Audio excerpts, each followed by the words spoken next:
Yes, everybody, you know what time it is. It's your boy Jack here at the IrishHotspur, here to deliver you the watch along for today. Bournemouth away. Certainly an interesting one, especially a game that we're probably looking forward to because the boys are not in good form and we do need 3 points here. But some interesting some lineup changes I did not anticipate, that's for sure. And you can see the lineup on screen right now for the likes of Spurs. We've gone with the 3-5-2. Some people in the chat have called this a very kind of negative move. I can kind of see that considering maybe the form of Hill Messi and the fact that the 3-4-3 has looked certainly a lot more effective, at least in terms of creating chances. And we're coming up against a Bournemouth, a team probably likely to sit deep on us and probably going to struggle to or go forward, and so we're going to probably struggle to be able to create chances. So we would like maybe more creative players in there. But if I were to see it through Conte's lens, if I were to maybe put myself in his shoes here, he's maybe thinking of switching to that if things, let's say, don't go perfectly in the first half, perhaps kind of like usual, doesn't really want to show all his cards in the first half, doesn't want to flex all his muscles right away,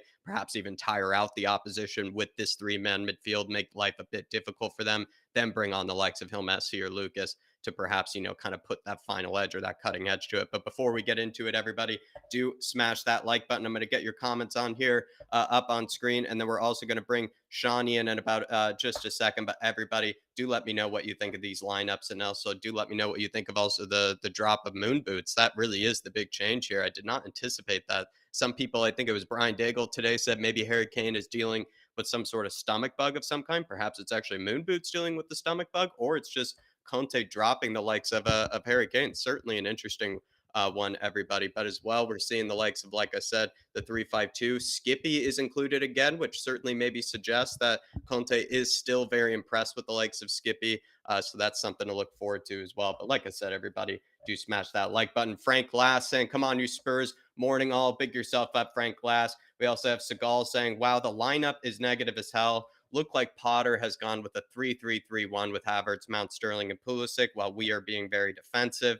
Managers should take a risk if there are injuries. Conte is crying out for injuries and all. Look at Newcastle. No Isaac St. Maximin. They are not moaning.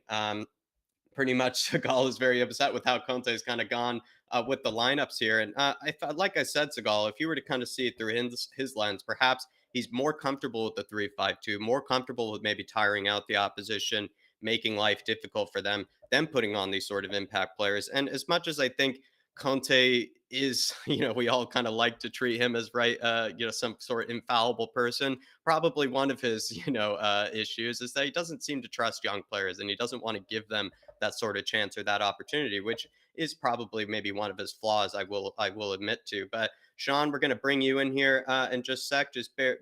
Give me 2 seconds here, and I kind of want your thoughts on maybe what Seagal has kind of said here, kind of comparing the likes of uh, I believe it's Graham Potter, Klopp, etc., saying that they, despite injuries, would still put out a more progressive sort of lineup. So do you kind of agree with him, or I feel like what I sort of said to him was just two different managers and just two different ways of going about it. But I could see Yeah. it through Seagal's lens, and I'm curious if you see it through Seagal's lens. Yeah, I do. Afternoon, mate, to you as well before we Good to get see going. you. I Thanks, hope you're Shawnee. doing okay, buddy. I understand where he's coming from. I think it's an interesting take. Personally, look, I think that Tottenham at the moment don't, it's one of those needs must situations. I don't think we are fortunate in the amount of games we have to play every week. The size of the games that are coming up. Today is probably the only day where you'd hope that you can go with a slightly more experimental system, or not a Right. system, a team, and hopefully get away with it. You couldn't do it against Liverpool. You certainly couldn't do it against Newcastle last week. You wouldn't have done it against Sporting, and you can't do it against Marseille. So I think that today's the only chance that you can get to go in a different way. To that point, maybe there was a rationale then to give Brian Hill a chance or to give Jez Spence a chance. But I think given the fact that there's going to be so many other changes that are coming in with the likes of Dyer needing a breather as well. Hmm. What do you make of that, by the way? Are you kind of? It's something I did not see coming, Sean. And Longley through the middle is probably the most likely person we anticipated maybe being played there, and is going to be an Yeah. interesting one to see. But is this just Dyer being rested? Is this Dyer being rested because of form, perhaps being taken out of the firing line? What do you make of it, by Conte? Yeah, I didn't. I had no idea. I didn't see or read anything that he was injured or sick. So, Hmm. um, look, I think everyone needs rotation. He hasn't missed a single second of football either. And I don't think it's as punishing a position as it is for the midfielders who have played most minutes, and certainly for Sonny and Kane. But it's still a position that's Yeah. tiring. I'm intrigued to see Longley in the middle. If he has a good game today, I think it could be one of those situations where maybe we uncover a new option, because like it couldn't get much worse than Eric Dyer's performances the last couple of games. And if he does deserve, on if there was anybody that was a more logical central centre back, then I Hmm. think you could easily justify him being dropped out of the team, rotated, rested, whatever. We just haven't got the manpower to do it, so we have to kind of figure things out. And I think that's probably the reason why you're not seeing other decisions. We can't make so many changes in one game. It would be going from the sublime to the ridiculous. So for me, I Hmm. think that it makes sense to try Longley. I'm excited by it. It's going to be interesting to see Sanchez next to him. But listen, I think that today we're not going to face. I wouldn't expect us to face. I think we're going to have the lion's share of possession, and I think we can hopefully put in a decent shift and not need to worry so much about defensive frailties. But I'm really intrigued to see Longley on the ball from the centre. He'll have a little bit more time with the ball there, so be interesting to see what he can do. Yeah, I'm interested to see what he can do today, and I'm also just interested to see just how he sort of compares to the likes of Eric Dyer. And somebody who's probably kind of interested to see this sort of comparison to Eric Dyer is Davo. And Dave, you're actually on the bottom of the screen today, and Sean's Oh, going to be wow. joining me up top today, so you've been relegated to the bottom of the screen. But Davo, thoughts on that long lay change before I get to the rest of the chat here? Do you know what? I'm actually very excited about it, Jack, to be honest with you. Look, I'm not naive to know that maybe it's not him being dropped, it's him being rested for Marseille at the weekend. Or on Tuesday, sorry, not at the weekend, for Tuesday. But this is something I've said it sporadically that I would like to see. There's no point in persisting with a guy who's continued to let you down time and time again. Now, hopefully, I do think in Conte's mind, it's resting Eric Dyer. But I think in Eric Dyer's mind, it might actually give him a kick up the ass and he'll feel like he's dropped. I think where it will suit us is Langley's passing ability. I think you look at Dyer, he's tried a lot of these long balls, tried to spray it out from the back. And look, over the last while, it just hasn't worked. Whereas I think with Langley, I think it gives us a lot more options, especially with him playing in the middle, to be able to ping them long balls over the top for Sonny to run into, get the ball into Harry Kane's feet or chest, spray it out wide if it needs to. So I'm excited to see that with Langley at centre back. But look, I see a lot of people nervous about Sanchez and Davies, and rightly so. I think it makes me nervous. But what I will say is, it wasn't so long ago people were saying Sanchez and Davies were good enough to be here and fluffing up the stats, especially about Sanchez saying 7 clean sheets on the bounce or whatever it is, and they're all against smaller teams. And Bournemouth's a newly promoted team, so in that regard, I expect Sanchez and Davies to actually be okay today and be enough to be able to get the job done. Yeah, and Dark Sun G with a super chat here is saying, "Come on, you Spurs, happy about Dyer being benched, but no Forster rotation or Mm, Hill rotation." On the Hill Messi point, I did want to see him start today, but I'm giving Conte the benefit of the doubt, thinking he might get up maybe 1-0, perhaps at halftime, with this 3-5-2, thinking that at least he could, even if he doesn't even get up at halftime, knowing he could tire out the likes of Bournemouth maybe with this midfield. They could maybe get all over them, sort of make life difficult for them to get out of their half, etc. And also just kind of be a bit of a nuisance. You have 3 hardworking midfielders in there to mm, maybe tire out that very physical Bournemouth team. We know they kind of lack technical skill, but they are going to maybe have that physicality about them. So perhaps you meet them sort of toe to toe with it, with your sort of mm, midfielders. Bring on the likes of a Lucas or a Hill Messi, ideally a Hill Messi later, to probably kind of take a jab at that sort of you could say tired opposition, you could say. And that's kind of been the benefit of Hill Messi recently, is being able to come on when the opposition is starting to tire and he's full of mm, energy, kind of like a bunny rabbit coming onto the pitch, and he just sort of kind of causes mayhem. And so I was saying if that he to is him going to come yesterday. on, this sort of suits yeah. him a bit more. It might suit him a bit more if it's a tired team that he comes on against. Mm, I was saying that to Dave yesterday, Jack. I had a quick phone call with Dave, and was saying that I don't know if he's quite ready to start the games yet.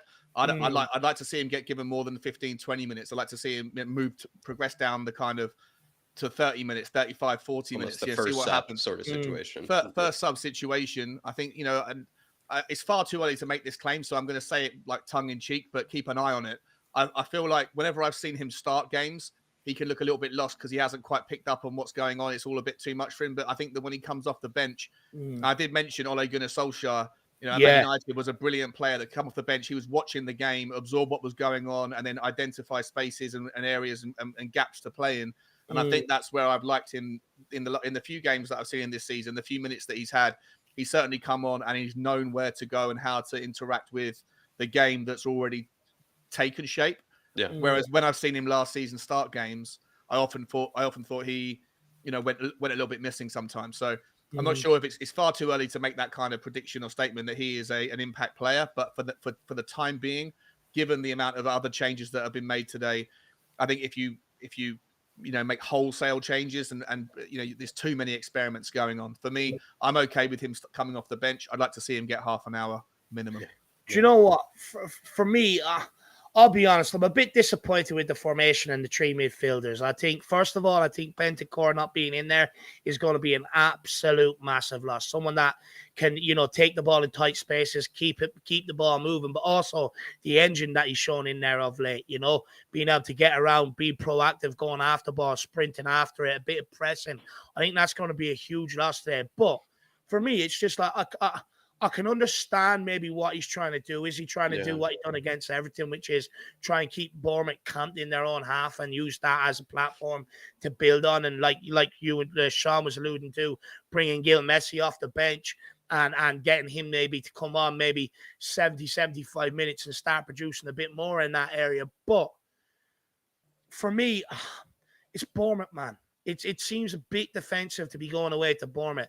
I think you've got to try the 3-4-3. I think as much as we've had problems defensively lately, we've also had some creative problems. Absolutely everything has been coming down the left-hand side. Zero has been coming down the right. Yeah. And it's kind of like Gil has proven his last two times off the bench, Frankfurt and Sporting, that he provides that bit of spark that maybe Kulu has provided us in the past. And he's similar to Kulu with cutting in and crossing on his left foot, where others have failed to do. And in this formation, you're looking for a lot more creativity out of your wing backs. Now, I think the huge plus is actually bringing in Emerson. I think as much as people don't like him, he's a lot more attack-minded than Matt Doherty, in my opinion. And I think I'd rather persist with someone trying to do the right thing than someone who doesn't. But then Sessegnon on the other side has problems crossing the ball.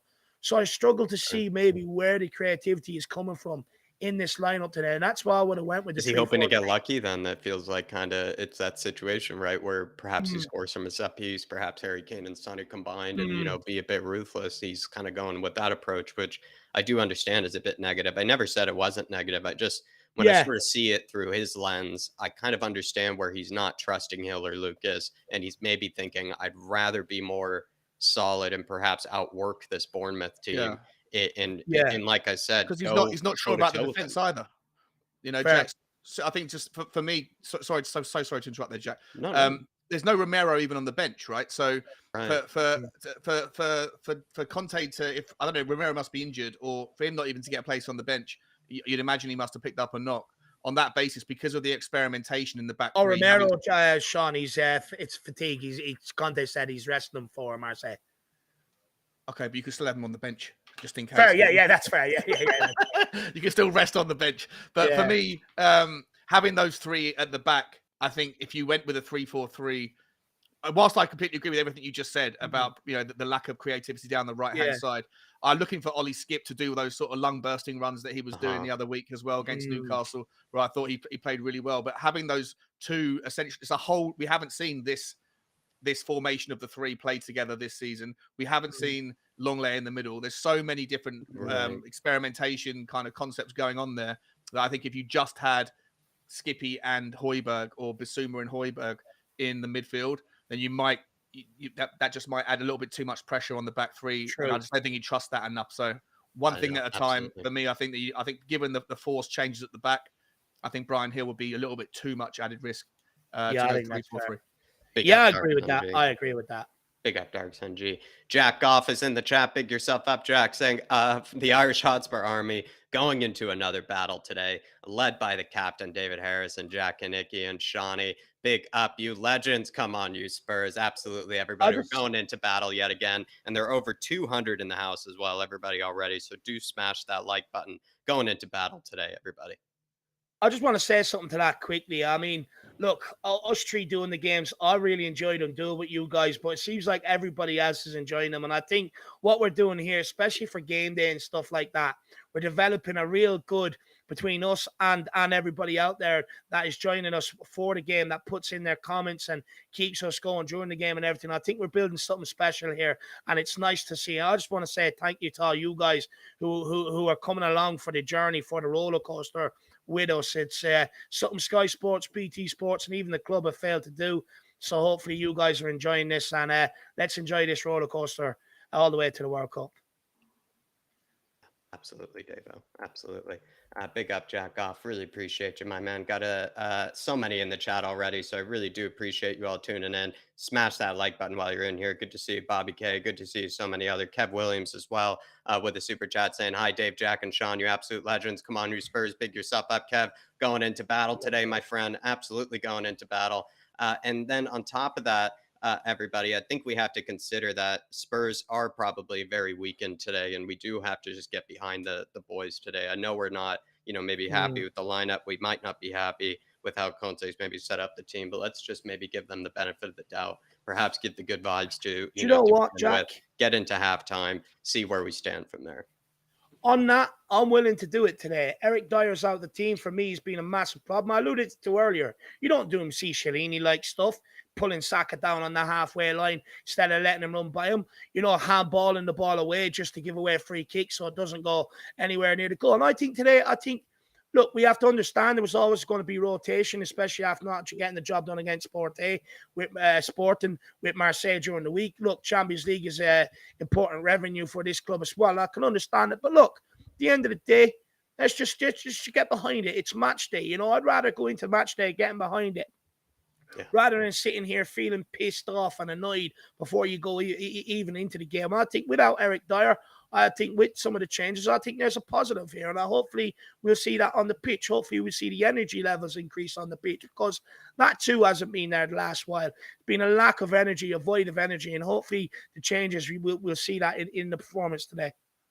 Definitely, Davo. Definitely, Davo. Steve D even saying people need to give Sess a chance. He's 21. If we've had zero patience with Kane at that age, he wouldn't be here today. Big chance for Sessanil. Big chance for Emerson, I would say. Hashtag save Emerson alive and well too today. Certainly a big chance for him to see what he can show in the 3-5-2. Killian Gubbins is in the chat as well, Dave. He's not happy to be seeing that.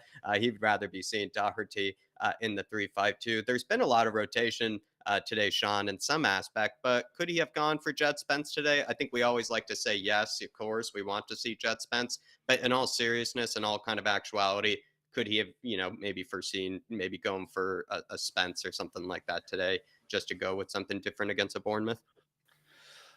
Well, again, I think it comes down to the fact you've got Sanchez on the right, long there in the middle. I think it limits your ability to experiment with anything further up the pitch. I can't wait to see the guy given some minutes, more than injury time minutes. I can't wait.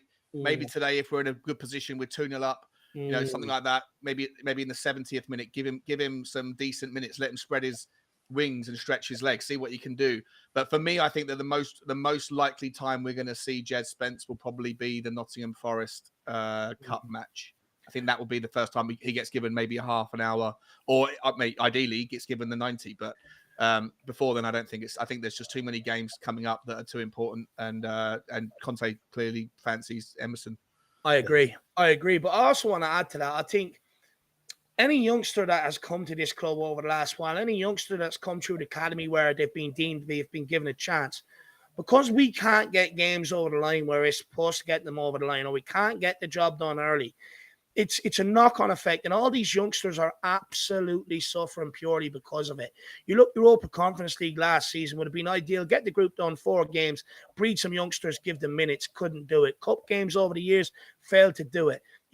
Should have got the job done at the weekend. You could have, or during the week, you could have played a lot of them against Marseille to give them minutes. And likes of what we've seen lately is also a knock-on effect to the likes of Jed Spence, where, for instance, today, if this is a tight game, the guy's not going to get any minutes, but you should be 2-3-0 up. You should be cruising, and you should be able to afford to give these guys minutes. Yeah. I just want us to get to a period that we do get the job done. You look at City, look at Liverpool, look how many youngsters they blood in the cup. and all. We can't do it because we have to persist with same guys who have let us down, or we're trying to play guys into form and stuff like that. So I actually want to see us get the job done early so we can give the guys minutes, because you know what the players are going to do? Oh, we're playing too much. We'll get the job done early, and that's where you get your rest. Then we can rest you for all these other sort of games. Absolutely. So I would love to see the likes of Jed Spence come off the bench today. I would love to see Gill come off the bench today. I hope it really happens. I really do. Yeah, definitely. Davo, I've just got a new match link in there in the private chat. So as well, maybe help out, our boy with that too, if you can. I don't want to be abandoned today. And then also as well for you, Shawnee, if you want to stay in sync with us, brother. The one that I clicked on and that you first sent me, that's working fine at the moment. Are you shutting that one down? I think I just shut that one down. So I'm gonna. Okay. It wasn't like, maybe it might have been good for you guys, wasn't as good for me, so it was a little choppy. So we're using a new one. So I sent it to you on WhatsApp, and then it's also in the private chat as well there for you, Shawnee. Whichever one. Boys, I'm going to go and get myself a.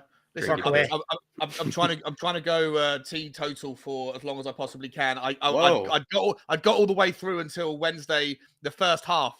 Was it Tuesday or Wednesday? And if you remember, I was getting angry, so I was like, "Fine, now this team turns me to drink." Anybody would be a saint to be able to go through that sporting game, to be able to do that. Honestly, today I'm on the coffee, and I'll see you in a minute. Okay, cheers, mate. See you in a minute, Johnny. 4 minutes from kickoff, everybody. It's mad that our South stand, Jack, is bigger than their entire stadium. It is. It is that the Cherries certainly do have one of the. I don't even know how to put it, Dave. Just one of those. How would you say, just wind breeze, wind just can almost knock over that stadium, situation. I just really, Emerson looking up for it there right now, Jacko. I just want to see us be comfortable today, Jack. I want to see us actually enjoy the game. I want to see us enjoy having the football. And as well, they put us fans through a lot this month, and they owe us a performance out here today, Jacko. They owe us some commitment. They owe us some energy. They owe us some goals. They owe us a clean sheet. And hopefully, Hugo Lloris already looks nervous. I could see when the camera's panning by him. I just want to see us play well today. I think I speak for everybody when I say this. Just want to see a nice, cohesive 90 minutes performance. And Jack, if you can't do it against Bournemouth and a team you expect to beat, where can you do it? Yeah. Mark Travers is in goal for Bournemouth, by the way. This guy was absolutely sensational on his debut against us. He made it in 2019. The game finished 0-0, and the fucker saved absolutely everything. Another young Irish goalkeeper. Good, he's decent. It's also kind of, Dave, it's crazy how many keepers you guys have for a position that, can only have one on the pitch for. You guys are absolutely stacked for the future, I must say. Just producing Neuers, by the looks of it. It looks like over in Ireland, just producing so many.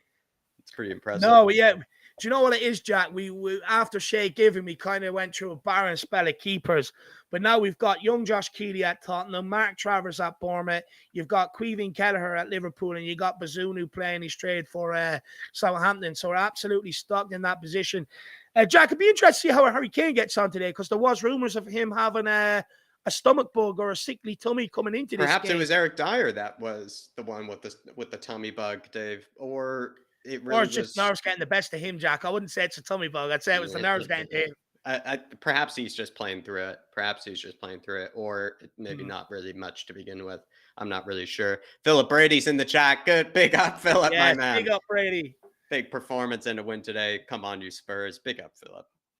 Nah, big up. Everybody, we are going to be kicking off now any minute. Make sure you keep smashing that like, keep smashing that subscribe button, guys. And feel free at any stage to get in a super chat. It does help support the channel, but most important, keep getting your comments up. And as you know, we've tried to adapt how we run these watch-alongs. We are trying to bring your comments up as we go through the game to keep you involved or make you feel as involved as much as we can. So, just bear with us while we keep trying to do that. Killian Gubin says, Kildare man, Dave. Oh, Travers is a Kildare man. Didn't know that. Big yourself up, Killian. Love that. I have to get, when he plays for Ireland, I have to get behind him. He's from the county I'm from. Whereabouts in Kildare? Let me know. Yeah, get behind your third choice goalkeeper, Dave, for the Irish. Not today. I hope he has an absolute howler today. I really do. It's so funny though, like how many talented young keepers you have. I find that a hilarious position to be so stacked in. It's like England for right backs. It's like England for right backs. We've got slaphead Anthony Taylor in the middle today. Yeah, not and, good. Not good. Nah, Can be plenty he's of freshly. balls. That is freshly buffed. He's had the buffer up. Yeah, 100%. The pledge, Sean. After the buff, he's got the pledge on it. He's got like a little polishing scrub for his shoes. He uses it. Yeah, so true. Tottenham from the off. Hilarious, Harry Kane Sean. picks up the ball. Zinedine Salzburg. Salzburg. 2 players on him. This is an odd angle as well, red. right? It's very low, isn't it? The camera's very low on the stadium. Yeah, the line that they go across must be broken. Yeah, it feels like you know what, I'll be though? honest. This is not one of those angles where you have a good one. It's the only one you're going to get. There's a blackout over here in the UK and Ireland showing the games at 3 o'clock because it's an initiative they're trying to use to. Oh my God, Langley. Davies. Oh, who's this? Let's go, Sess. Unlucky. Slip. It's an initiative they're trying to do to get more people at the grounds and for the kickoffs rather than, and it's more so to benefit the football and pyramid, more so the Premier League. Mm-hmm. Emerson on the ball. Plays it inside to Langley. Langley, see that? He doesn't even need to give it to Davies. I don't like this camera angle so low. I feel like I'm in the stand. Yeah, I know. Exactly. If Kane just moved a bit quicker, if he read it, he was in. Big up Mark New. Big up David Jack and the Harris Army. Marches on. Let's get the win to pump up for Tuesday. 3-0 Spurs. Come on, you Spurs. Come on, you Harris Army. Come on, you Flat Cap Army. Pick yourself up. Easy. Mark. It's just too easy. Like one kick straight into the midfield and they take it. It's way too easy. It's behind. Langley gets rid of it. No, Ben Davies does. Not a great clearance. Ben Davies. Not a great clearance, I must be honest. I think went out for a corner. He's got some lovely gel in his hair today, Ben Davies. He's feeling good, you can tell. He woke up in the mirror, he gelled the hair. He's like, I feel good today. Steve D saying Bentancur was rested, so why not play Hill? What the F? So it's not. Is it a corner? Yeah, it is a corner. Yeah. Bentancur rested. He's played every minute. He's put his absolute all into every game. I think he probably did need to be rested, I must say, Steve D. But then in turn, maybe play Hill. I see where you're coming from. I think yourself and Sean probably hit the nail on the head. You know, Conte, he loves that word. Oh my God. Again, same problems persist from a corner kick. Bournemouth get one in, and that's that big Welsh guy, Kemar Roof, or whatever you want to call him. He got on the end of it. Huh? He's massive. What did you say? Kemar Moof? What did you Roof. say? Kemar Roof. He's lucky. I could have called him Kemar Moose, to be honest with you. He's brilliant. That was a brilliant. He's absolutely huge. He is massive. He is actually one of probably the most dangerous. He's one of the most dangerous people, I think, in the Premier League, probably in the year. 2 passes together. He's kind of like a Mitrovic. He's a nightmare. He's huge. He's like a beanstalk. Got a good vertical as well. He's got a good vertical and he's strong. Who's going to be marking him today? Billing in the middle is another big boy. Sanchez got a few goes up for it. Yeah, but he's a problem from set pieces. Oh, no. A little bit of a high line by Ben Davies there. God, no. On the attack. Jesus Christ. Davies caught out. It's not good enough. It's not a good start. We're struggling to get passes together as well. Someone needs to just relax. Slicing it through us. Tavernier there. Fuck's sake. Jesus Christ. Sanchez nearly fucking gave the ball away. Well done by Skip. Emerson calming it down. Back to Davinson. Get your next pass right. Well done. Out to Langley. Langley into Salzburg. Back to Langley. Out to Davies. Down the line. In the middle. Oh, that's it, Davies. Play forward. Well done. It's more like it. Davinson Sanchez marauding on the right side. Out to Emerson. Play it in for Skip. Pick it up again. Oh, nice. Yes, Kane. Feed it. Oh, man. Could have pulled a hammy then. He could have hurt himself then. Yeah. Splits. It looked like he was about to do the splits there. See him walking off with the hamstring and the groin, Sean. Stepped on a bollock. Oh, fucking hell. Oh, that's better for Tottenham, though. I like that passing out from the back. It was progressive that time. Deflected. Where the fuck is Sanchez on? Get up. Where did he go? What's he doing up there? Like, why does he just randomly decide I'll run up? Like, oh. I mean, he's going to be full of rush and blood in the first 10 minutes. He and Lloris are just going to be rush of blood kind of characters in this first 10 minutes. Oh, well done. Well done, Ben Davies. Let's go, Basuma. Let's go. Come on. Højbjerg gets out of pressure. Let's go, Sanchez. Fine Emo. Oh, I was too slow. I mean, the pass to Emerson is just on there all day long. He just passes it 2 yards. Oh, Screen's frozen. I thought it was slow because it went into slow motion. Wasn't sure whether it was just me or not. No, mine's frozen. yeah. Lovely. Go back to the other link. Potentially.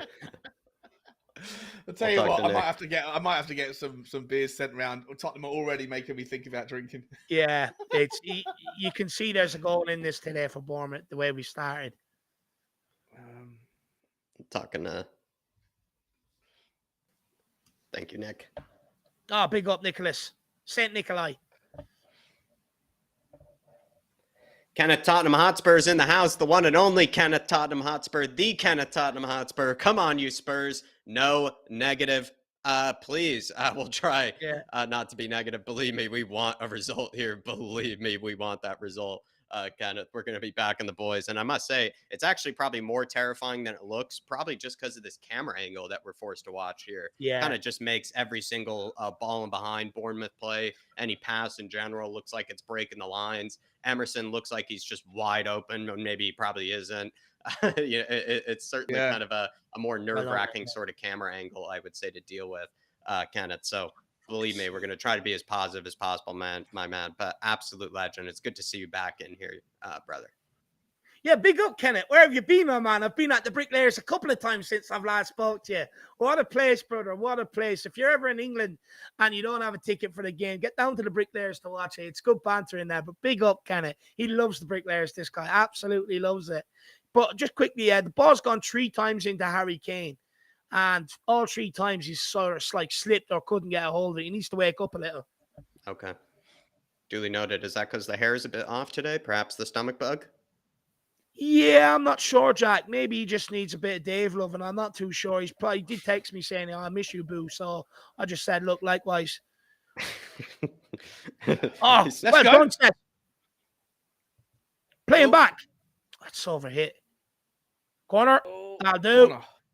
Come on, Tottenham. Get a good one in here. Gianni Vio. Let's go.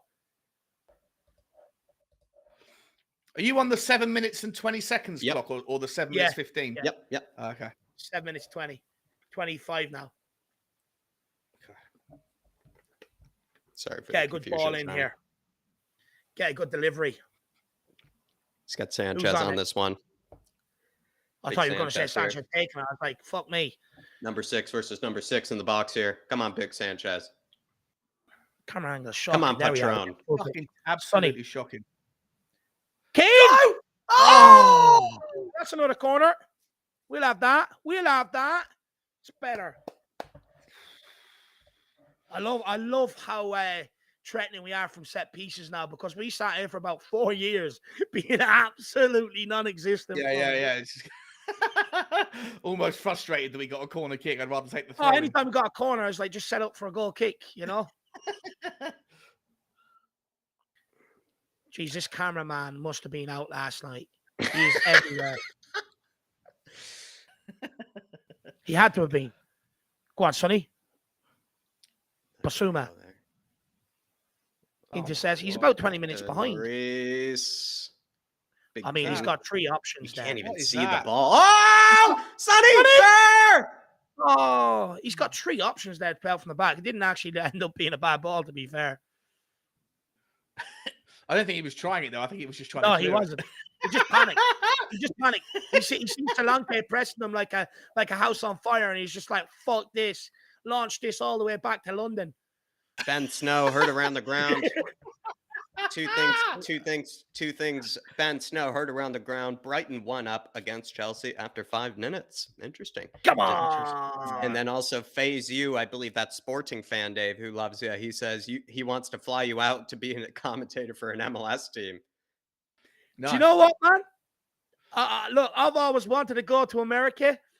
It is pretty expensive, but look, no problem. I'd love to do it, man. I'd love to do it. Why not?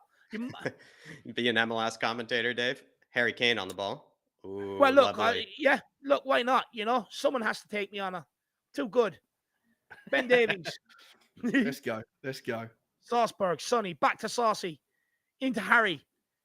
Oh, Oh, gorge look from at that little Harry. scoop ball out to Sanchez. Nice touch.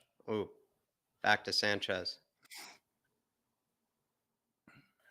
Moving a little quicker here. Højbjerg. This is good start. It's a Davies. very tight pitch, isn't it? Yeah. Very tight. I'm gotta be honest, I'm hating this angle. I don't know what's going on. Oh! Emerson! Emerson! Oh! Corner kick. What ball in by Højbjerg? Fucking hell.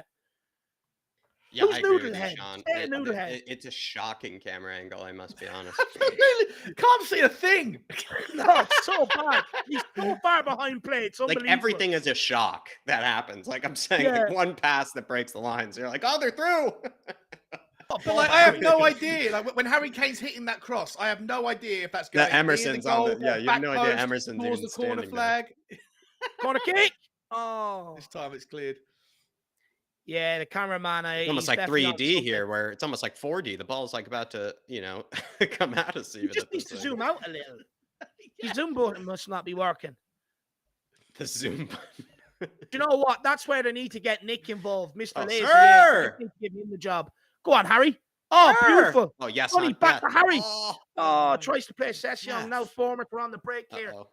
Oh, He fell over. He fell over his own feet. Oh, sir! He fell over his own feet. Sonny to Kane! Come on, Harry. Oh, princess. Emerson. Oh, Oh! dummies. A no-look What was dummy that that time. forward? It was a no-look dummy. No, look, step over. He picked himself up trying to do a step over. Ridiculous. He needs to stop thinking about his Twitter highlights. Yeah. Every single time the ball comes to him, and the last thing he thinks about is, I'm going to do something silly here. Oh, I'm going to do Skippy something here. crazy. Well, he skipped. This is a good. No, you just got to hold on to it a bit longer. But Emerson picks it back up. Take the first touch past him. Take it past him, bro. Yeah, skip into Sanchez, moving across. This is at least we're moving the ball around with a bit of You're zip and a moving bit with of a bit more zip. Exactly, Davo. To be fair to Lenge. Emerson, he did make it into the Soccer AM's highlight reel from the week when he nutmegged one of the Sporting players, so he must be happy about Skippy on that. the outside. No, I think the fact that their we're half moving here. with it is because of Langley. It's just one touch and it's moved on. Can't lose it here though. Deep in their half. Play him, Emerson. Can't Into see skip. anything. Can't see anything. These cameras are fucking useless. Oh, Basuma! Lovely touch. Oh, bit too much on it. A little bit Way too too much. A lot on it. I mean, can Cess not get Jesus there? Christ. Can Cess He not nearly get hit the there, guy though? queuing up for a fucking hot dog. That's exactly what nearly happened. I was thinking the same thing. Oh. Emily Dunn, big up, Emily. Love seeing the Three Musketeers. Come on, you Spurs. Big up, Emily. Big up, Emily. Big up. Emily. Don't be too scared of the Ben Snow profile pic. Johnny Wade is saying, why this camera angle? I haven't a clue. Daniel Field is saying, zoom out. Ah, no, it said this camera angle is shocking. And then Kane Lockwood, he says, how are you guys watching the game? Well, that's the benefits of Jacko, my man. Yeah, the benefits of knowing a Yank, I would say, Kane, is that you get the access to all the games. The Yanks, we always are able to see any game, whether it's NS Mura versus Spurs or Bournemouth versus Spurs. We'll be able to see it. Big up, Kane. What channel Really is it? Oh, appreciate it's it. on Peacock TV for anyone out there. If you want to try and get it or something, or it'd be definitely on one of the American channels. I know a lot of people probably have dodgy apps nowadays, so you probably get it on one of them. Yeah, It's a we're on shot Peacock. away. We're on Peacock watching it. But big up, Colin. That's shocking from Lerma. Isn't that the guy that got like 8 red cards before they got relegated? Who? He loves a red card, Lerma. Lerma, he might have, but he's also been always one of their better players whenever they've been in the Premier League. Like, I know he's been there like some time and he's not really that brilliant of a player, but anytime Bournemouth have been in the Prem, he's actually been one of their better players is what I would say. And he's also very versatile. He can play kind of a lot of positions. Because remember there was that season where they came in and he actually scored a few goals. I think he even has a few goals for them this season. Oh, beautiful. Yeah. Let's go, Biss. Yeah, Let's go, I think he Bissouma. does. Skippy. Let's go, Ollie. Skip. Come on, Skippy. Take your time, Skip. Take your time. It's got Emerson Out to wide. Emerson. Let's do that then. He had an extra couple of yards. Yeah. Højbjerg into Skippy. Nice. Skippy on Clean. for Whip it, Emerson. Emma, whip it. Slips. Everybody's slipping. We've been slipping everywhere the last few days. It's like we're at fucking Waterworld, man. You know, just get the right studs on. Emerson whips one in. It's gone out for a corner. Yeah, I was going to say if that went out for a goal kick, call him off. It's gone out for a corner kick. It's come off Noodlehead Zamora. The old soul. God, Dave, the old soul. Like, I mean, this man just has everything. He said not only is he being fed well, but the Sun, fed him or gave him a free VPN to be able to watch it on as well. So, I mean, the man just gets plugged with anything he wants, I would say, this guy, old soul. I mean, he's just living right. Just living right. He lives life right, that guy. He's got all the comforts. Sonny with the corner kick. It's an outswinger. Oh, just Harry Kane got underneath it. Skippy cleans it up. Back to Sonny. Sonny's gone with the left foot across. That'll do. Take it down. First touch. Well done. Well done, Sonny. Well done, Sonny. Come on, Chelsea 2-0 down. Come on! What did you say to that, Seagal? What do you think of that 3-3-1-1? Just kidding. Just kidding. Emerson Ryan. Assume. That must be, lovely bit of skill. Lovely bit of skill. I was tidy. That's a tough day for Graham Potter, isn't it? Ben Davies with the shot. Oh, Skippy. I like that. I don't mind that, even he chose. Yeah, fucking what? Why are you shooting? Why not? I like it when he goes. I mean, we were talking about how useless he was when he actually was going forward. If he's going to do that, I appreciate that, because anytime he was going forward, he felt like he was hiding when he was actually going forward. So look, it's slow progress, Jack. Hopefully, the next one we'll get it within 10 yards of the goal, and then after that on target. Yeah, bit by bit. I just hope no one tells these Spurs players the Chelsea result, because we'll crumble. Go on, Skip. It's more like it. Go on, Skippy. chase him. Lovely. Force them all the way back. Someone put pressure on Travers. It's a better start to the sporting game anyway, though, lads. Certainly, and it's good to see. And maybe it could be true that we might be tiring them out a bit right now, just with the way these three midfielders are having to make them work. Because the midfielders are a bit more spread out than they were against Man United, I would say. And they're actually, giving us a bit more of an image of width in the team. I would say right now, especially because it feels like Bournemouth. Oh, getting through here. Well done, Longley. That's what we need, son. Oh, Sess with a sketchy touch. Oh, but he gets through here. Oh, good Put play. it in. Nice, Sonny. Lovely hold up, Sonny. Lovely hold up. Okay, now spread it. Spread it. Mind him. Well done. Nice, Well done. Højbjerg. Let's go, boys. Let's Time go. for Sanchez. Emerson. Oh, good ball. Oh, Kane should have took a touch. Kane should have took a touch. He had all the time in the world. All the time in the world. What a ball in exactly, by Dave. What a Emerson. lovely ball by Emerson. Dave, he could have even turned if he made a nice touch. He could have been able to turn. Yeah, he should have took a touch and tried to turn, because if what he does, he forced the player in, and he could just play skipping behind anyway. Should have told him Tiempo, Emerson. Go on, Bissouma. Feed him. Oh, sir. Oh, no, he gets dispossessed. Too much out of it. Oh, no. That ball was on 10 minutes ago. Doing a Sunday. He's been the worst midfielder so far. Yeah, Skippy's all right. The thing about Skippy is I just wish he had enough. If he wants to be a proper box-to-box or a proper... I'm not sure what role he wants to play. Is it an 8, you think? But if he needs to have the confidence to have a crack. Oh, well done, Sanchez. I was going to say he had about 50 yards on him. Let's go. No, I agree. I think Sean, he needs to be a bit more technical, I think. Yeah, I like him. I like his energy. Sorry, Sean. Yeah, Longley's doing well in the centre. Just the way he was even carrying the ball there, though, he looked more like a midfielder. The way he was carrying it, right, and a bit more urgency with it. Look how Dyer. Dyer, like the way he carries it, is right. Does it with that walking pace. Yeah, but look how quick the ball's moving. And that all stems from Langley, moving it left, moving it right, quickly. That guy Moore, he's got a fucking pair of shoulders on him, isn't he? He's fucking huge. It's like he's got wings. It's like he could take off if he ran fast enough. He's going to be a huge problem from set pieces. Yeah. Oh, nice, Kane. Go on. Nice, Kane. Show him the weight room. Go on. Someone support him. Another angle that fucks you. Nice. Oh. Ooh. Back post to Emerson. Back post, Emerson. Another back Oh, post. Lubby! Oh! That's not a free kick. Oh, come on. That's harsh. Jesus. He's just fallen over himself. Tavernier. Fucks. It's not bad from Tottenham. It's not bad from Tottenham today. No, it's better. It's better. He's I think fallen over his own player. I have to show a bit of patience going forward, I think. Yeah. Oh, well done, Skip. Skippy. Well done, Skippy. Yeah, I just like to see the Skippy have a little pitch. bit more. Mark saying the Bournemouth pitch is really small. That would explain it. And I guess whereas the Aston Villa pitch is obviously very wide. It's tiny. I'm not mistaken. Yeah, what is the widest football pitch in the Premier League? Might be Aston Villa. I know theirs is quite wide.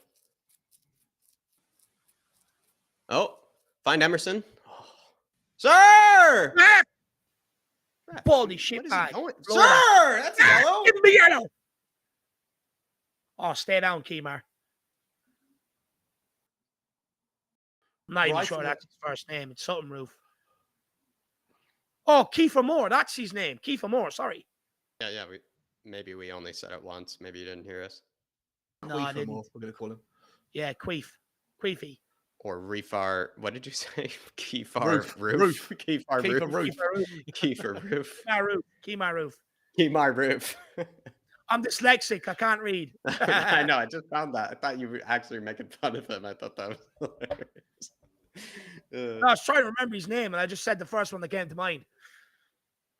Langley. That's better. Out to Sanchez. Open your body. Fucking. That'll do. Over to Benjamin. Into Cess. Cess, good ball around the corner to Sonny. Apparently, Manchester City have got 116 meters long by 77 Oh, wide. no. This is trouble. Sanchez. Oh, what is Sanchez doing? Fuck! Oh, my God. Absolutely shocking.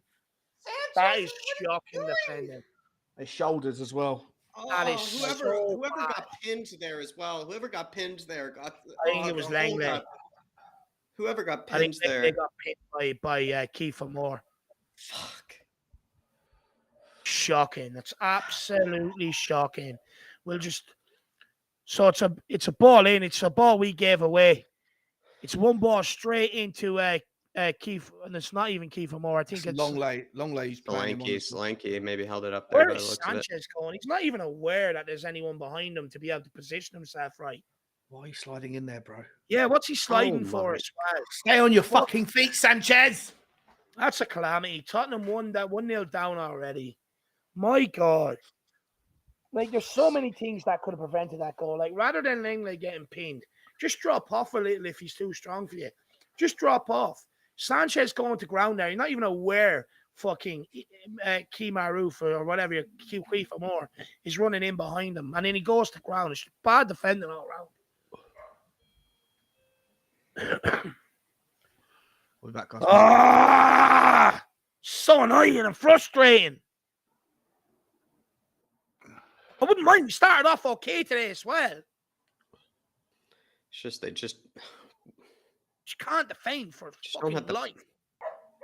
It's just shocking from Sanchez and Davies. Let's go. Oh, what is that, Sonny? Suspects. It's just the usual suspects.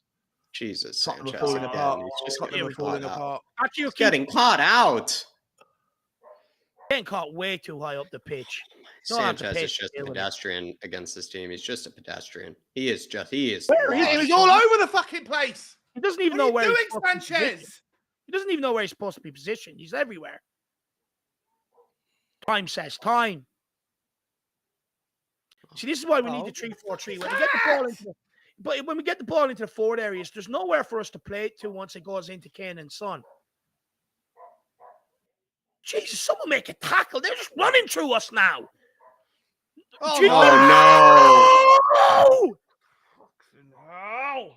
Wake up. Look at Sanchez calling for calm. It's you the problem is.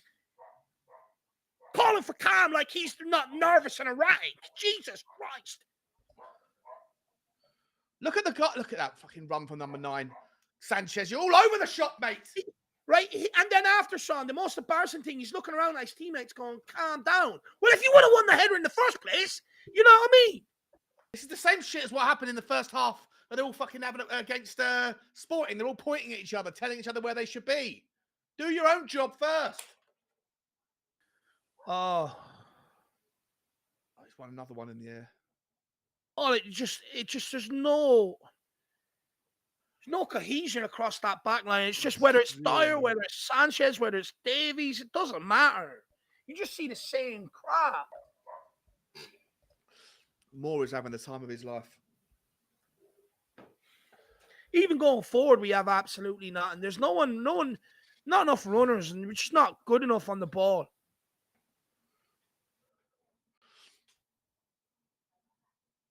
Suma's been non-existent as well.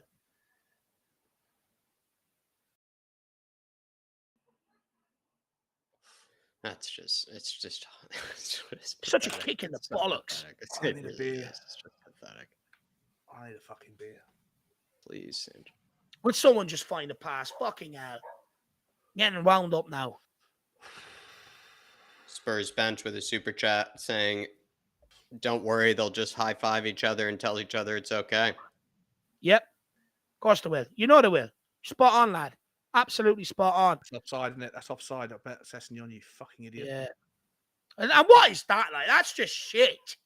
You know, what's the point in getting the balls into them areas if you're going to kick it along the ground like a 3-year-old toddler learning how to fucking pass a football?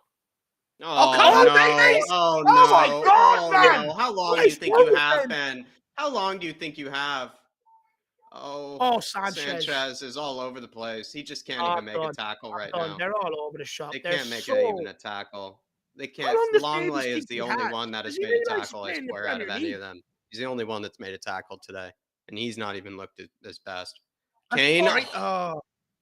But how long does Davies think he has? You know, and then Sanchez gets skinned. No, he's not. Sanchez can't make a tackle today. Man. I'm going to go and have a cigarette. It's going to be a long day at the office. A very long day. I can't believe it. We're so fucking bad. Bournemouth, man. Let's go, Bissouma.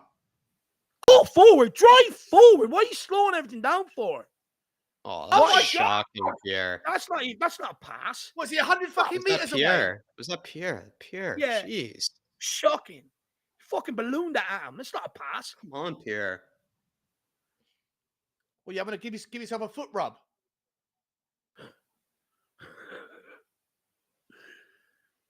Oh, it's just too easy. Longley No, Longley wins it, and he actually it deflects off Solanke when he wins it. It goes to Davies as a man who's running past him. I don't even know if Longley does that poorly there. He actually gets unlucky with the deflection, if I'm going to be honest. And then it's Davies' man that makes the run in behind him. And obviously he doesn't have the pace to recover. And then it's Sanchez from there. Like, I mean, what else do you need to say?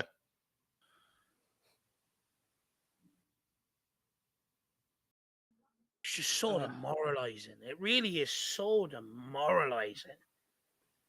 I must be honest, like it has reached a stage where I think we're honestly needing to, like, Emerson is better off just playing as a right-sided center back instead of Sanchez.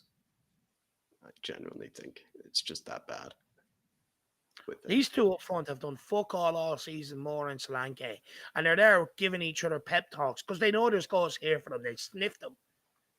How are we 1 down? I mean, Jesus Christ! Like, we're not even executing the basics going forward today either. You know, can we just start with the basics, please? Anytime we've got the ball into the final third, the cross is either dribbled across, it's been booted out to the guy queuing for a fucking hot dog.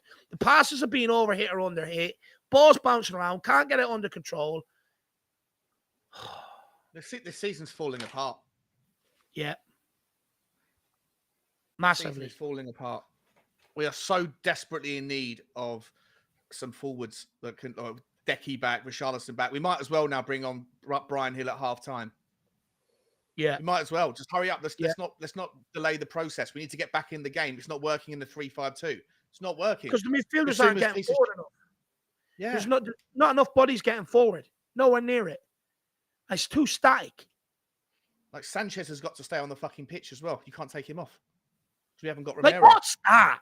Like, what is that? That pass wasn't even fucking on.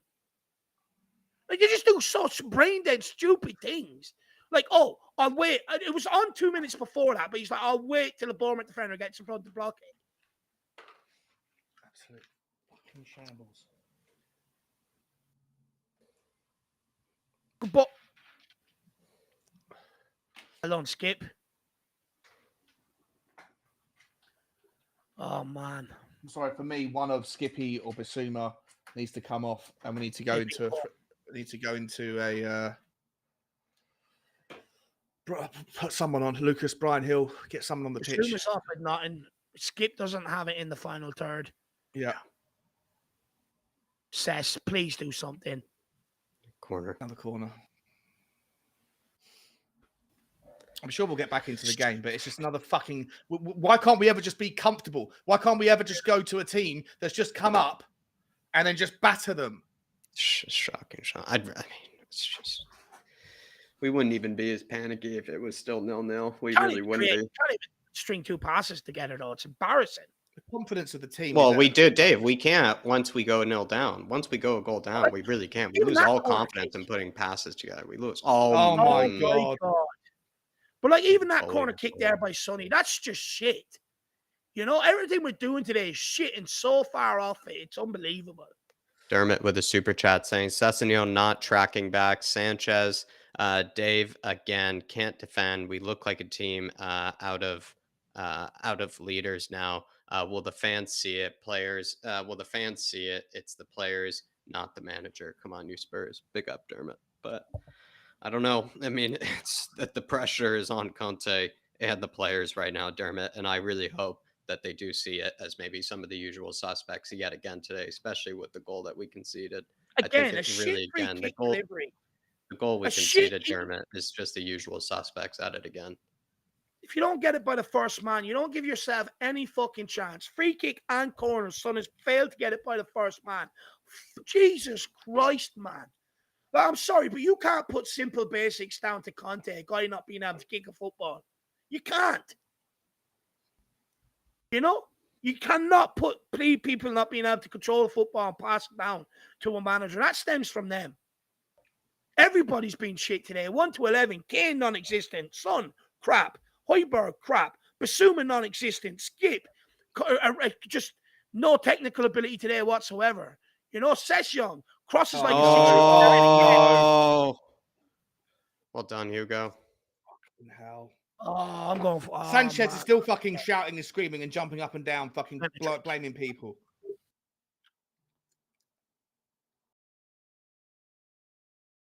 Well done, Hugo. Look at Sanchez. Oh, let's see in the replay. Get in there, Skip. We're just all over the place. We're getting battered. Slipping and falling. We're just slipping and falling. We're just all over the place. Liverpool beat these fuckers 9-0. They did it at home, to be fair to them. But yeah, I agree with you, Sean. I agree with you. That was Scott Parker's team, though, as well. Yeah.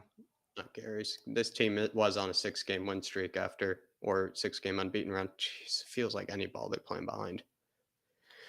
Scorpions fan for life says 3-5-2 does not work. We have no cam or creativity at the moment. Sean, would you switch to a 3-4-3 or would you just take off one of these midfielders and maybe do like what we did against maybe Newcastle and just put maybe a Lucas or a Hill behind the strikers? Yeah. Would you go for that or would you do a 3-4-3? Yeah, well, I'd give Brian Hill a free roll. I think this is to me at this point in time, like I feel like we're so bad, we might as well try and give some youth, give the youth a go. Yeah. See, because they're going to come on and have a point to prove. The rest of these guys are so lacking in confidence. Oh. Come on, Skippy. Come on, lots of space. Take it, Skip. Take it, Skip. He's been such every time he's touched that ball and tried to cross it, he's putting a shit delivery. He has zero confidence in the final third, doesn't he? No, none whatsoever. I'm not berating Skip. I'm just seeing I'm just calling it as I see it.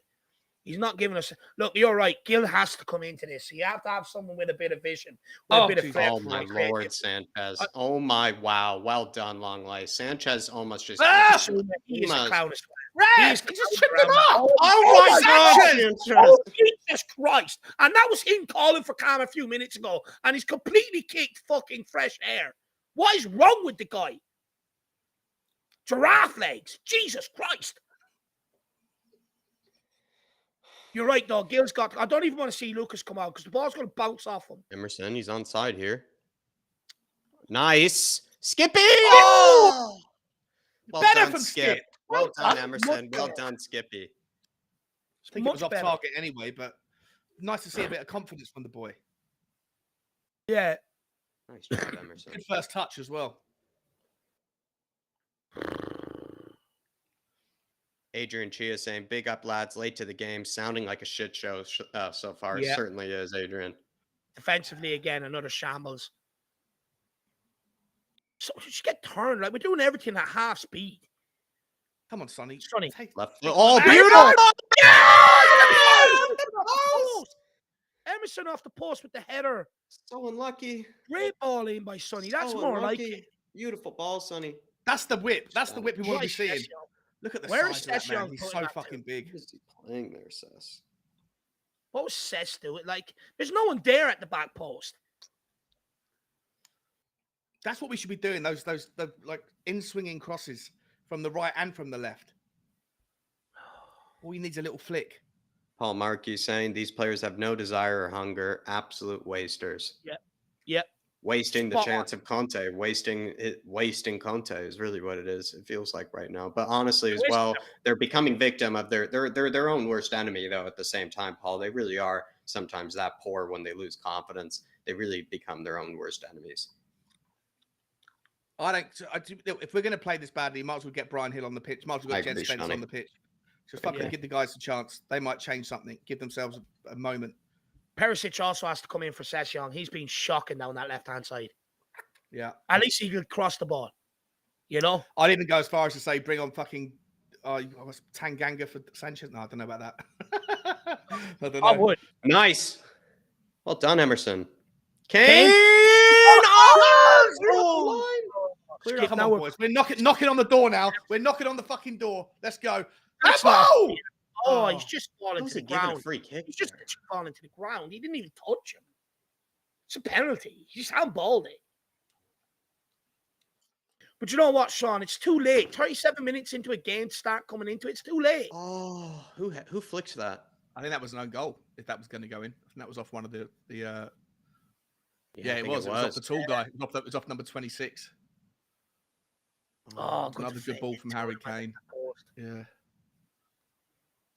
Well done, Emerson there. Don't show the fucking replay on the Skippy free kick because they would have shown it wasn't a free kick and it should have been a penalty. I would have been outraged by fans. That's why.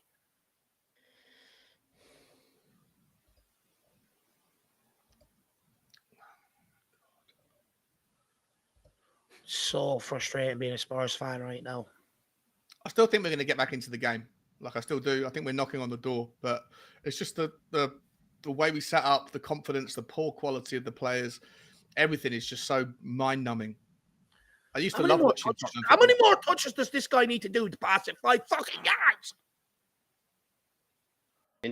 Well done. He's just pinging these into Kane. Kane needs to start getting a fucking hold of these as well. He's been awful. Yeah. I'm liking the urgency, though, from Emerson. Oh, my God. Someone take him off. Anytime he touches it. Yeah, Sanchez is just having an absolute nightmare. What is that by Ben Davies? I swear. 4 players around Sonny. You think that's the right guy to go to? Where's he passing that? Like, what? Honestly, we need to be sponsored by Specsavers. We really do. Let's go. Come on. Put Skippy in. What is that? You're going to get predictable now, Emerson. Yeah, he's trying to go for the same thing now. Now he's trying to go for the same thing. Right, man. These players, they're not playing football. Fucking. Oh. Win this, Basuma. Thank you.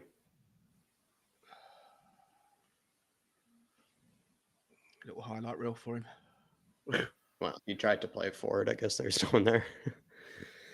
Head up. Assume that. Play Session. How many more times do you have to look at the game before Underhit you as do it? well. And then he plays a lazy pass as well. Haul him off. He's been useless. I'm sorry. I'm not even giving him all. We need to give him. No, bullshit. Oh my God, Sanchez. Bullshit. Not giving him any more time. He's been so like he doesn't even want to be out there. You better presume he's been useless. Oh, Jesus. Davies. What is that? Davies! Højbjerg here. Get yourself in trouble. Oh, it's Højbjerg, sorry. Davies is holding it up here. Here it is. go. Kane. Skip. Oh. Oh, Emerson. Oh, what are you Oh, doing, God. lad? Please. Dude, what? What the fuck is that? That's just lazy. That's just like What? Oh my, what? he didn't even believe in anything about that. What is he even thinking? Just play your oh my The God. actual fuck in hell was that Emerson. just like he's doing everything right before that as well. He's just pulled They off show that. 4 fucking replays of this. He just does it to himself as well. He just does it to himself. It's that bad. It nearly went out over the roof of the stadium. Welsh gal saying, have they down tools? Yeah, look, we said it sport and we thought they were, and then the crowd got onto their case and they came out in the second half. Look, it's just a simple execution of the simple fundamentals, the basics, just failing to do it.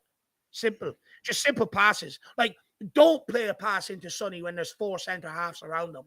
Yeah. But no, but what Ben Davies does, he sees the defender step in front of Son to cut out the pass. Now I'll pass it in. Give it straight back to them. You know, it's just the simple executions of fucking basics, man. And this is what gets so it's a good ball. frustrating. It's a good ball. It's a good ball. Oh, corner. Oh no. That fucking angle. That guy is so big. Well done, Langley. Get up, Sanchez. Move that, drive into that space, play Skippy. Composure. Help him out now. Help him out. Composure. Into Sonny. Another corner.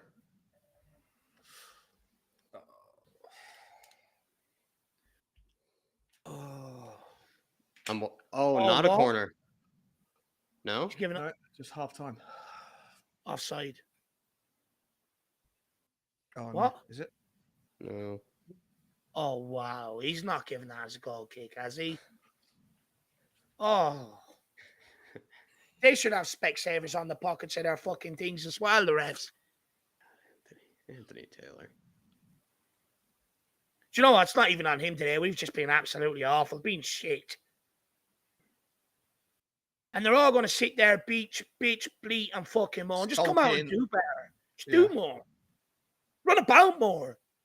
Fucking eat something that makes your brain work. Have a cup of coffee or something. Suma doesn't even get off the ground to challenge. Fucking concrete boots. Oh my God. He is so shit. It's unbelievable. Brighton He 3-0 up needs to against come off. Chelsea. I'm sorry. Anytime he's touched the ball, he's fucking lost it, Basuma.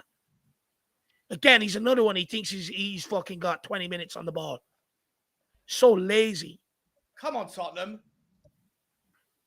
Let's go, Oh, Sonny here. Composure. Where's the bodies to help him? Look, they're so far behind. What is that? Like, Jesus Christ. Why is it shocking? Why is it first time? Why is it so poor? Like, why are we just giving the ball back to them? Why are we just giving it back to them? That's all he's got to do. Him and Basuma have been atrocious today. We've got to go to 3-4-3. You have to. You absolutely have to. Has to be done. This is awful. Now, we look like the newly promoted team, not them. Steve D, who's coaching this bunch of players? And then he writes #Eddie Howe. Look, I get it. I get people's frustrations with it. I get it. But you can't blame a manager for a team that can't control the ball and pass a football and execute the basics. They get set up and they get prepared all during the week. They get all this analysis and absolutely everything else. And then they go out there and they fail to execute any of them. But we've seen the same with these guys before, you know? If Conte I'm not doesn't saying change Conte this, is devoid of all blame, but once you step over the white line, yeah, it's you out there. Manager can't 100%. make you control the ball, can't make you pass the ball. And if there is problems, it's up to you to problem solve as well. 100%. But so I'm not blaming Conte for the performance, but I would hold Conte accountable if he continues to If he bang doesn't his head change against it a brick wall. If he quickly. doesn't make any changes early and leaves this Yeah. team, Yeah. this formation until the 80th minute or something, I then there agree, is some Sean. allocation of I blame. agree, No, Sean. I agree with that. Sure. I agree with Sean. that. Completely agree, Sean. Just found a But comment. there's so many players. You could fucking take them all off, to be honest. You Yeah, could take them all off. every single one. The outlad Dave saying, nice attempt at a drop goal from Royale earlier.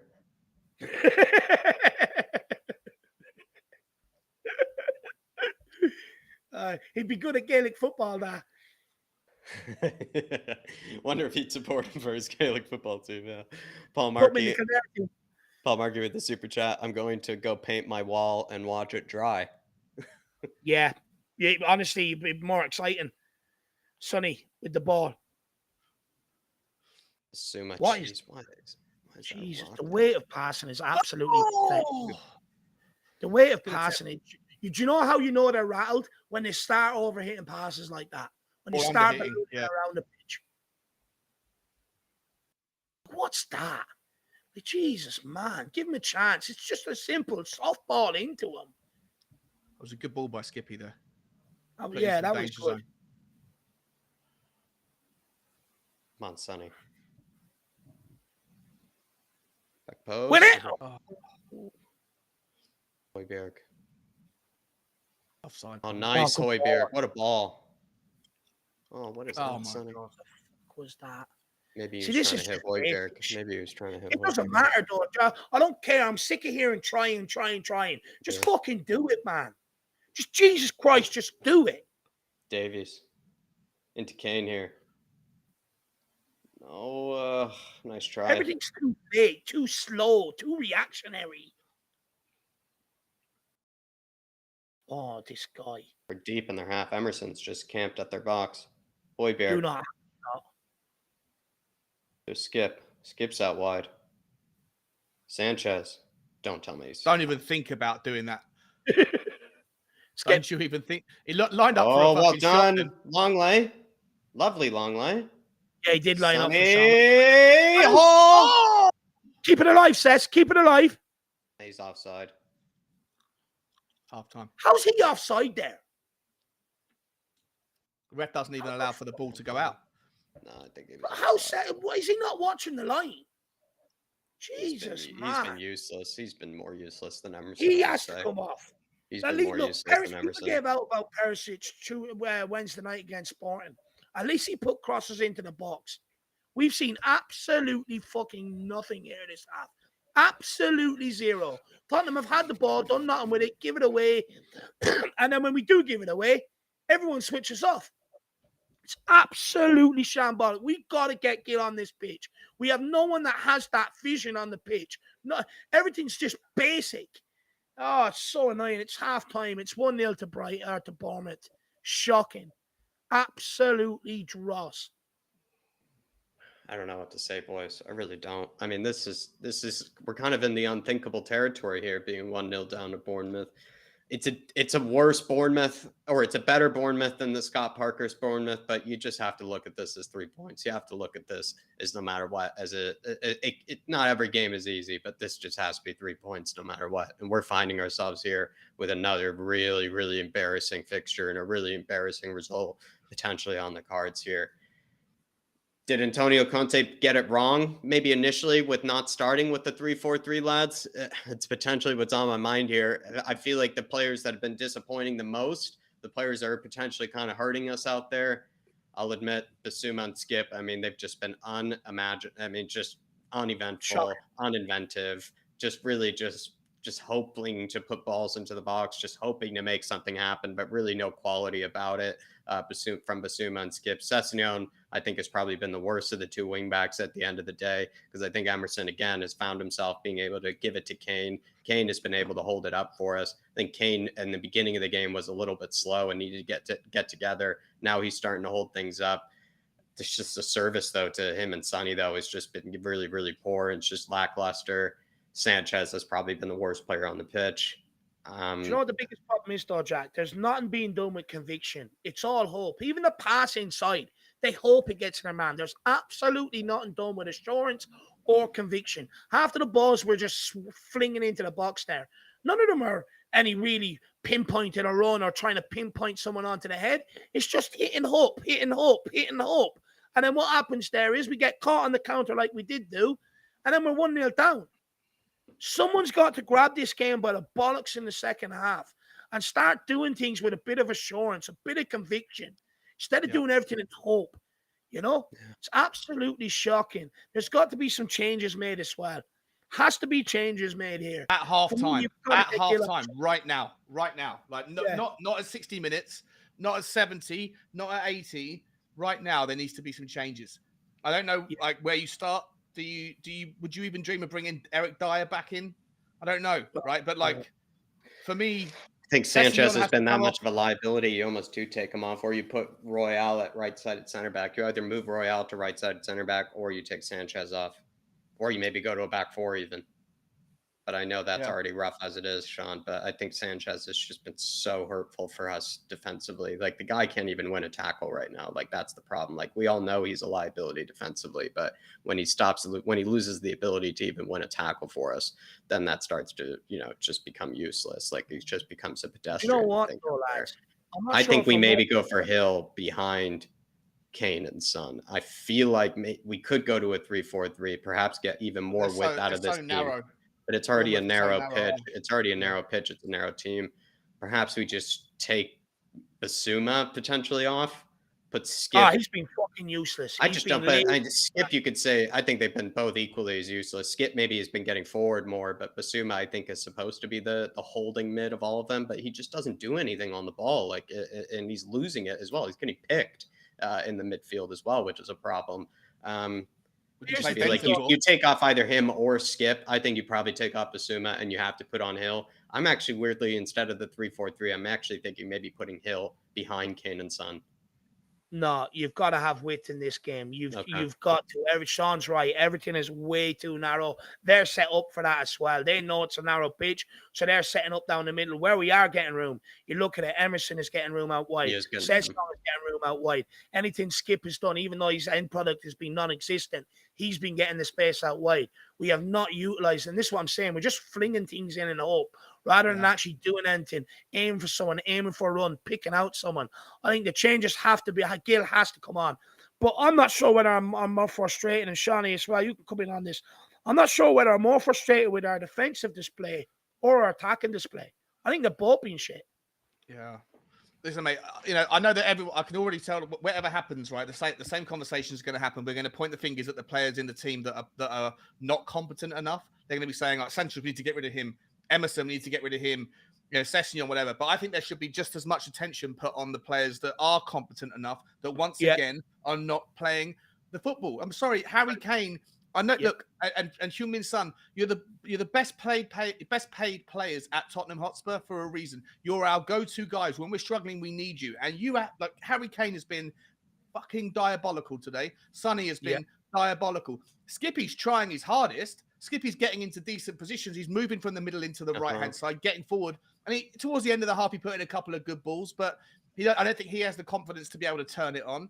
I don't know if you bring a Benton Core in. I'm not even sure. Benton Core is on the bench, isn't he? So I think you could bring him in to steady the ship in the midfield. I think you need Perisic on because Session doesn't have a fucking clue what he's doing on the left. Yeah. We haven't thrown that much weight down the left-hand side. It's all been coming down the right. For me, on that basis, you absolutely need Brian Hill. But yeah, look, there is a lot of attention. I think Longlay's generally been okay with his distribution. I think he's okay. But like the back three, it's an experiment, and they're not. It hasn't worked so far. But I don't know what you do there. We are where we are. But for me, I think you need to look just as much at the players that are the guys that you would want to hang around in this team next season for the season after. Those guys, Bissouma, he came in with such a big reputation. Everyone was delighted when we signed him. Yeah, they thought he would displace Højbjerg right away. They thought he would displace Højbjerg right away. To be honest, Højbjerg's been fucking Højbjerg hasn't made a good case for himself today. I think he's 1 to 11. Nobody. Yeah, 1 through 11. Yeah, Sean, 1 to 11. No one escapes criticism today. Nobody. It's not been good enough. The ball's bouncing off fucking Kane. Son can barely get the ball off the ground. The midfield is completely non-existent. They're being overrun the other way and not doing anything on the ball the other way. And when you look at this game, look, there's no point in making a defensive change. Bournemouth aren't going to come out here in the second half and look to go and get for a second. They're going to tighten up and go and try and see out the 1-0 win. And because we're 1-0 down, the changes that have to be made are attacking changes. And I don't want to see these. Look, I do think you'd probably come out and it'd be the same old-fashioned thing. It's old-fashioned.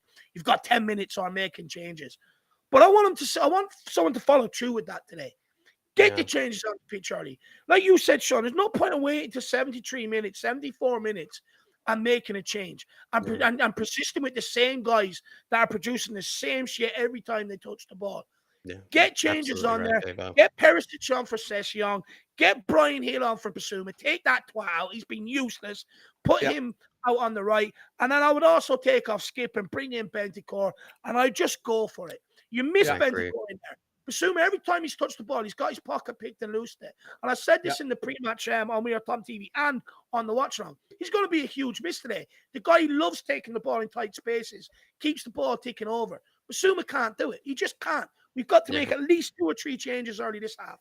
Absolutely, Dave. Just got to get to a couple super chats here. Dermot with one here saying, thank you guys for doing this. We do appreciate you, Dermot. I mean, it's painful to be here right now. Honestly, I'd be hiding behind the couch. If not, I've turned it off at some stage, Dermot, but do appreciate all the support, my man. What's the story? The Outlad here saying quickly, Davo, we will rip them apart in the second half. But the point is another poor performance in the first half. What is going on?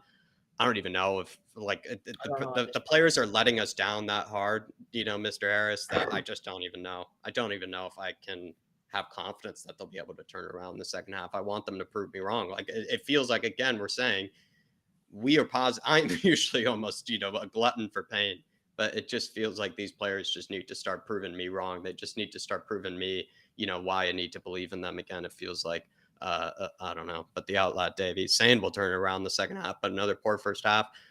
It's that honest, down right now. I just don't even know. I mean, I'm actually surprised that he's even given this optimism because I just don't even know if I believe it at the moment. And it's sad to say, but big up, Mr. Harris. He's right. I hope he's right, but I'll be honest, I've zero faith. We cannot handle the football whatsoever. Yeah.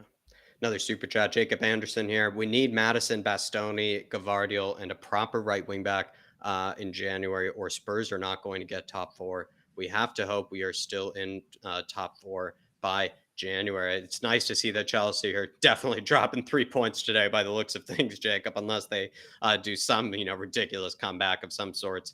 But I mean, an investment is going to be absolutely necessary in January. And even I think Sean has said, Jacob, that basically Daniel Levy, despite being, that guy that really is reluctant to invest in January, we're sort of in the position now where it doesn't really matter. He's going to have to basically dip into those purse strings, dip into that bank account more than he wants to. He's going to have to pay that 10% more because of maybe the mistakes that we made this summer and not upgrading in certain areas enough for the squad, especially I think the most being the defense. The fact that we did kind of think that we could get away with not getting another center back other than Longley and maybe wait on our first choice targets.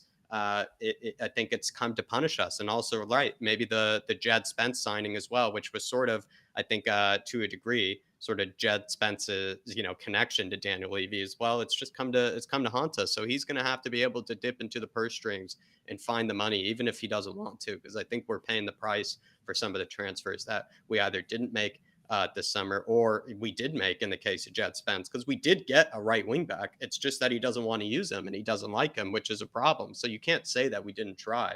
We just went for one that he just simply didn't want, and I guess one that he simply doesn't approve of, which is a huge concern and a huge loss and a huge failure. But absolutely, investment in January is needed, Jacob, and big yourself up as well, my man. Really do appreciate it. Richard Black Dog. Honestly, it's not really English by what I can tell. This, I'm not sure, David, if you've been able to say. It's not even Gaelic by the looks of it. Big up, Richard Blackcock. Good to see you in here. Let me highlight another comment of yours later, my man, in case it's something else. Big yourself up, brother. Really do appreciate it. Kulu Sexy, football, it's deja vu when these players want a manager out. We find ourselves yet again in a situation where it feels like they are starting to maybe lose faith in either Conte, perhaps starting to not play for him any longer, and maybe throwing him under the bus at this moment, Kulu. But I Too many really times. hope that the fans see past it, and I really hope the ownership sees past it as well and realize that a certain core of players have been here all along and have seen these managers come and go, and they're the ones that have stuck around. So, I mean, Kulusevski, I Yeah. certainly hope so. But big up, my man. Big up, my man. Really appreciate the support. And then there's one there from Brett Lockhart as well. He says, I would put Gill on. I'd put Gill and Spence on. Can't do any worse than these Willies who clearly don't care about the shirt. The defense was the issue, and we did stuff on. Look, I agree. I would look at maybe bringing on a Gill and a Spence and see what you can get going down that right-hand side, because that's where all of our space has been that half. But there's been nothing done with conviction. And even if there are runs being made, it's like everything's being played too slow. And even Emerson today, like I've watched Skip make runs, and Emerson literally waits to the very last second to play the ball. It's like, listen, Numpty, play it first time, get it going, stop giving them, chances. And all he's doing is forcing Skip and Skip out wider. Whereas if he played it proper, it gives Skip more room to operate in as well. And nothing's working down that side. I'd bring Spence, I'd bring Gill, and I'd also bring Bentancur in. Bentancur is pivotal to this midfield this year. The engine on the guy, picking the pockets, tight pitches like today, absolutely ideal for that guy. So for me, they're the three changes. I'll actually make 4. Perisic as well down the left-hand side. I can't watch that other guy putting crosses like I'm trying to teach my 4-year-old niece how to play football. Wait, who are the 4? Brian Hill, Perisic, Bentancur, and who's the 4th one? Yeah, Perisic. Oh, Bentancur. No, sorry. Bentancur, Perisic, Spence, and Gill would be the players I'd be bringing off. Oh, Spence. Okay. Yeah. I think Emerson's been pretty good. I think Emerson's been one of the better players. He's been doing his best to zip the ball. Sorry? I think he's been too slow on the ball. Yeah. Oh, listen, I'm not saying anyone's sorry. Let me rephrase. I'm not saying it's been good. I mean, relatively good versus everybody else. I think he's been better than Sassuolo, and I think if you were to just put him toe-to-toe with Sassuolo, I think he's been a lot better. But I agree with you, Dave. Maybe a bit too slow on it. He's been trying to get the ball into Kane, and he has shown, I think, a bit more urgency than maybe other players, I would say, on the ball, because he has been trying to fire it into Kane. And it also, I think, played that one nice pass into the likes of Skippy for that shot on goal. But it looks like Lucas is coming onto the pitch here. Oh, fuck's sake. Why put him on a tight pitch when the ball bounces off from 60 yards? Oh. It's happening again. It's happening again. At least one thing I said, he needs to make a change for Conte immediately for me to know that he's at least proactive, and he's done it. It's not the choice I would have made, but at least he's made a change. Let's fucking go, Tottenham. Yeah, he's made a change right away. He's made a change right away. Big up, Brett, though. Really do appreciate it. But the defense is certainly the issue right now. And we'll see what the likes of Lucas can do. But really, I agree with you. I would have put Hill and Spence on myself, and I'm pretty sure Sean and Dave agree with you there, Brett, as well. Really appreciate you, my man. Yeah. How you now going to bring on Brian Hill? You're not going to take off Lucas. Does that mean at some point? Is he take off another midfielder? I would imagine. So you're going to have 2 players on the. Oh my! You probably go to a back 4 or something. Maybe put Lucas even at right wing back like you did last time. Maybe take Emerson off. Yeah, that's good. Good point. Go on, Sonny. We'll play Seston. Good play. Let's go. Let's Lucas. go. So terrible first touch from Sanchez. There you go. That's Lucas Moore. Fucking Jesus Christ! Honestly, trampoline boots. Give me a break. Oh, sorry. You guys are ahead of me by 5 seconds. I picked been on the wrong stream. Okay, I'm with you now. Fuck's sake.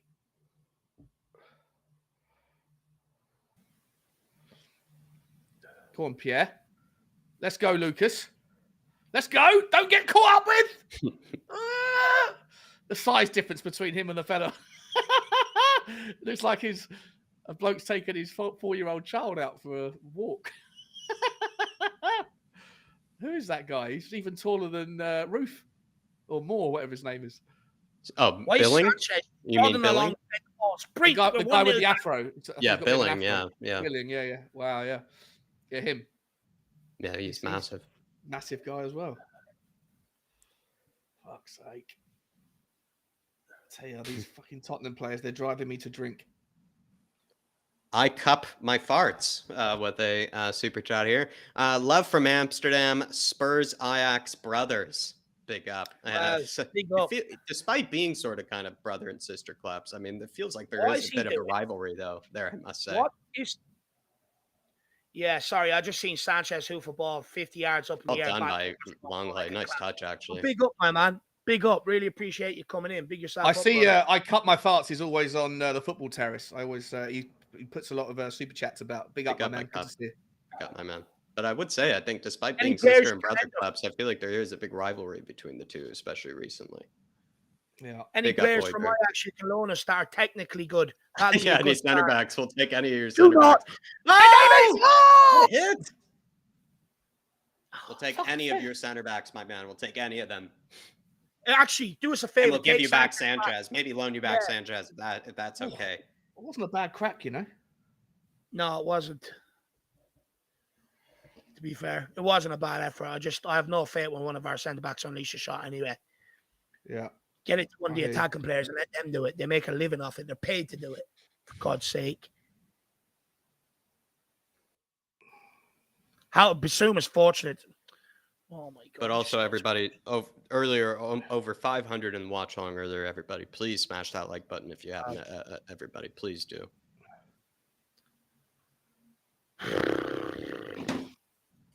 Yeah, I've crumbled. I've ordered a bottle of beer. Good, you're getting a half time though, Sean. You're better than most.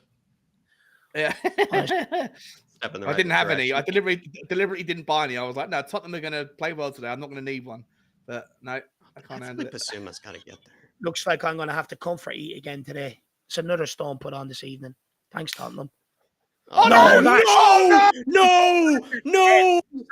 Again. 10 minutes behind this man. One good quality ball into the box. Why can't we do that? How many opportunities?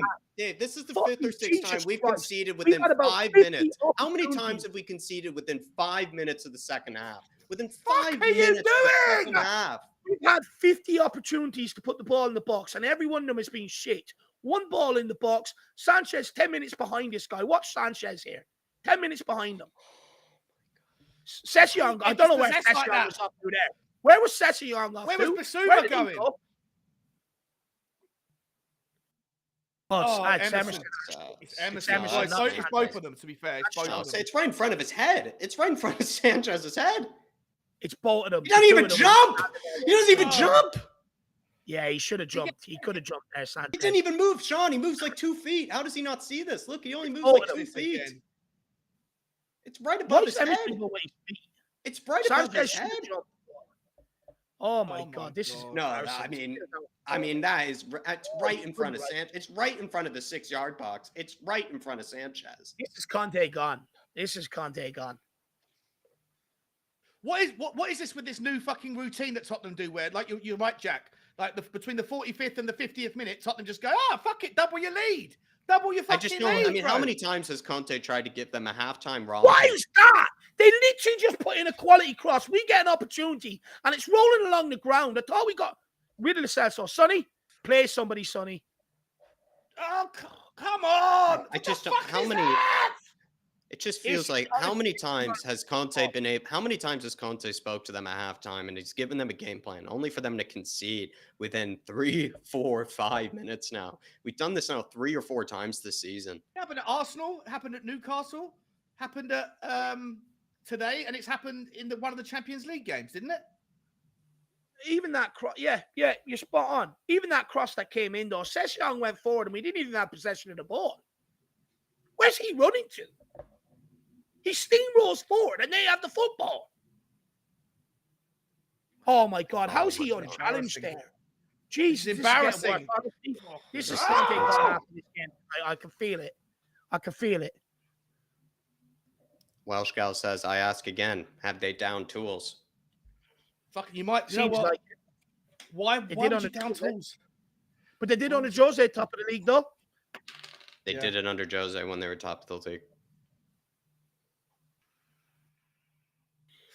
The fuck is going on? I'm sick of being embarrassed by these shower. I really am. I'm sick of it. Absolutely sick of it. All I'm asking for is committed performance and where you actually want the football and play football. That's all I'm asking for. I'm asking for the basics of a professional fucking football club. Who's challenging? Billy. Oh no! My God! Oh, no. Oh my God! Ref! Fucking hell! They're having a party on the South Coast. Ribsy85 with a super chat. Just fence off Tottenham and nuke this team from orbit. Destroy all evidence. It's appalling, man. This is just Absolutely appalling. This is 4 in a row now, Ribsy. This is 5 in a row, if I'm not mistaken. Actually, just 5 shocking performances in a row. No, it's been 15 shocking performances in a row. No, but Sean, like where we're dropping points, so let's just be honest. Like where we're just dropping points and just not even getting. I mean, ultimately, we were getting results in the other ones. Yeah. And we did have good performances despite them being close games. So, Fulham examples like that. You know what? Maybe was it Welsh Gal who asked about the Downing tools? Yeah.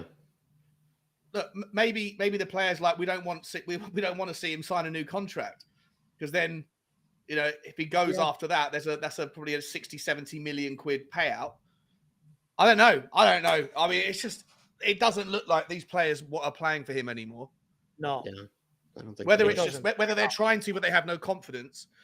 But these same players, we had a worse squad last season, and we managed to get to top 4. Like there is zero excuse for these abject. Yeah, he's spot on, Sean. Fucking performances. Spot on, Sean. A worse squad. I mean, a worse squad than this. Spot on. Ribsy, I don't know, man. I don't know what's going on, man. I'm fed up with it's turning into an embarrassing season the way we're bottling it right now. What is that? What sort of fucking free kick is that? You don't even get to the first man. It bounces before you get to the first defender. Big up, Ribsy. Fucking hell. Sonny. Jesus Christ, mate.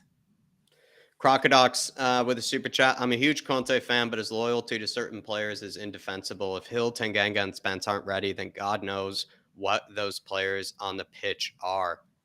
Yeah. He's getting frustrated here. He's getting frustrated. I bet probably not seeing Hill come on is frustrating. I think it is because you just know that he is better than Lucas. He's proven himself more than Lucas this season when he has come off the bench. And it is Conte's reluctance and stubbornness has come to bite him. And we were talking about it in the beginning of the match here. Oh my gosh, they might be clean through here. Look at the back post, number 16. Back post. What's number 16? Slanky. It's Crocodox, though, I mean, when it comes to Hill, his stubbornness is coming through. It simply has. With Spence, we just don't know. But you're probably right when it comes to Spence. But Hill, I mean, it's just pure stubbornness because he has proven himself more than Lucas has this season, and he has waited patiently for his opportunities, and he's taken the opportunities that he's been given. Crocodox, and Conte hasn't given it to him or rewarded him in any sense. And that's when his stubbornness comes through. And I would say that is probably true with Tanganga as well. The fact that he keeps giving Sanchez game after game after game. Here we go, 3 subs. And 3 subs. Brian Hill's been told to warm up as well. So do the 5. Do all fucking 5 right now. Yeah. He's dead right. And I like this from Conte. Getting them all ready and getting them on early. You can't accept this shit. I'm sorry, but I know what's going to happen afterwards, right? I know that there's the people that are, and I understand. I'm not saying this that I don't understand, but the people that are going to come on and say Daniel Levy and all that stuff, right? Like this 11 players on this pitch are better than the 11 players on the Bournemouth in Bournemouth shirts. There is no excuse. Even though we know we need better players, but there is it's abject, ridiculously bad performances from every single one of these players, and they're better than Bournemouth. They're better than most of Newcastle. Come on, Cess! Yes! Come on! 2-1! Come on, Sassy! Come on! What a finish! Lovely, great run as well. Beautiful, Sess. God, he hasn't done anything all game, but he does that. Take it all back, Cess. Take it all back. England's number fucking 2. Come on! No, it should not take Perisic to be readied on the sideline for this fucker to move his hole. Who played a Hoiberg as well, of course. No, he's onside. He's onside. What a ball by Salzburg. Good finish by Seth. Well done, Salzburg. What a ball by Salzburg. Beautifully weighted as well. Why can't you do that every game, Sess? But this is the thing, Sean. Why do we have to wait for Perisic? He got lucky with it was deflected. It was deflected in. It was going wide. It was going fucking wide. Oh my god. Got lucky. Beautiful by Salzburg. I'll Beautiful by take it, though. Salzburg. Let's go Stepping get up. a second and make a fucking game of this. Fuck's sake. Jacob Byron's Anderson, big up, by the way, Crocodox. Really appreciate it. And I think again, though, the stubbornness is showing through, and it is a huge flaw of his. But he is bringing on players right now, and he is making changes. Big yourself up, my man. Big Jacob up, Crocodile. Anderson, elite member for 10 months. Big up, Wow. Jacob. Conte is going to make me have a stroke. How do you not make a huge change at halftime? Zero threat from us besides Kane and Son. I'm about to lose my mind. We'll continue to lose your mind, my man. It's 2-1, and we need to get some points here, Jacob. But when it comes to not bringing on Lucas or not bringing on Hill, I completely understand. I think that was the major change he needed to make. He did bring on Lucas at halftime, and he now has made 3 other subs, or at least 2 others, Jacob. So I see where you're coming from, but he is at least making changes. He is getting a bit drastic here, and he is getting a bit desperate. So he's not being completely stubborn. But like I said, I completely understand people saying he's been stubborn today. I do agree. Mate, I understand He is showing desperation. At least he is showing some initiative. He is showing initiative now. Whoever wants to throw mud at Conte, I get it. If you want to throw mud at the players, I totally get it. If you want to throw mud at Daniel Levy, I get it. Right now, I understand whichever way you want to throw mud, everyone deserves mud on their face because it's just poor across the board. Tottenham Hotspur Football Club from top to bottom right now needs to hang their heads in shame. I agree, Shawnee. Well said, Shawnee. Oh my God, that idiot. That's the second time in a row he's given away the ball, Ben Davies. Do you know what? But just to clarify, the 2 substitutions is Sanchez off for Moon Boots and Basuma off for Bentancur. Don't think Perisic came on. Tim Man 007, these players are just not as good as we think, but if fans think replacing Conte is the answer, then they are in for a nasty shock. I mean, I think we're going to get similar results under Poch, to be honest, Tim Man, especially with this back line. There's no way we could play a high line with Sanchez the way that he's been playing. If anything, I'd actually think we're better off playing 40 men behind the ball with how Sanchez has been defending recently. So 10 man, I completely agree with you. I think it's just, we're just forgetting that it's these players just simply have had multiple different managers. They've had multiple styles of play. They've had multiple shapes, multiple formations to work with. And so many of them just continue to not show up and continue to fail, especially when they reach this sort of crunch time of the season. They all start to kind of cower and they all start to fail. But big guys. And I'm sure Kane and Son today as well, by the way. They've been useless today, Kane and Son. Absolutely. Yeah. That's what I've been saying, mate. Everyone, even the people want to go to the people that are poor that we need to replace. Like, I think that this season generally, I know Kane has scored 10 goals or whatever, but he pales in comparison to the Harry Kane of last season. Sonny's just looks like a £10 million footballer, if I'm entirely honest. Like, he doesn't look like. What, is that Ben Davies again for the third time in a row? Fucking Jesus Christ. The last 3 passes have all gone to Bournemouth. Take him off next. Oh, Jesus. Like, how do you expect to go and chase again when Ben Davies is giving away 3 passes in a row? Wait, may I add, no pressure on him. But I think Tim Man's absolutely spot on with his comment. Look, you know, I do think a lot of it does come down to usual suspects. If Ben Davies could pass a football, you might see more of Kane and Son and stuff like that. But he's right. Even if we get rid of Conte, we're in for a shock. We are in for a shock. It's not the answer, in my opinion. We need 300 million quid, and we need it now. And we need a ruthless strategy in trying to get rid of these guys as well. Yeah. He has been trying to be ruthless, but I mean, clever from Cess. That's fine. Take your medicine. Walk away. Being embarrassed, lads. I'm sick. I'm fed up of it. So how many subs? We've made 3 subs, have we? 3. If nothing changes by 65 minutes, I'd make another 2. Sanchez has just cemented himself as being he's a complete liability. Complete liability. Paratici needs to be on the phone to everyone and anybody, and he needs to be on the phone to Daniel Levy and saying, "Listen, mate, we need to write down these asset values to basically nothing. If we need to get rid of these players to make room for new players coming in, he can do business in January because there's a lot of good players that are out of contract in the summer. He can get good players in, but he needs to get rid of the dross first to make the numbers balance. And therefore, he needs to write down the valuations of some of these players to next to nothing because there's a recession coming and clubs won't be able to pay whatever Daniel Levy has in mind as a valuation for these players. So we just need to be brutal, like you say, mate. Paratici, who was it? You or Jack who said? Oh, Jack said it. Get rid of it! And this is what I was saying about Dyer's contract, though, as well. I still wouldn't give him another one. I'd just let him go and just go and get him with someone in. Yeah. Well, yeah, you might be right. This is better. This is better. Come on. Oh, Hold it. Sonny. Fuck's sake. Oh, my God. Oh, bro. Do you know what? He's been absolutely fucking useless. He's been so bad. He's been so bad. If we're going to throw mud at Emerson every week, people need to be, like, fair. Yeah. Yeah. I agree. Now he's taking him off. They see Perisic. Perisic's for Who's Sessignon, Perisic surely. going on for, though? He's for Sessignon, won't it?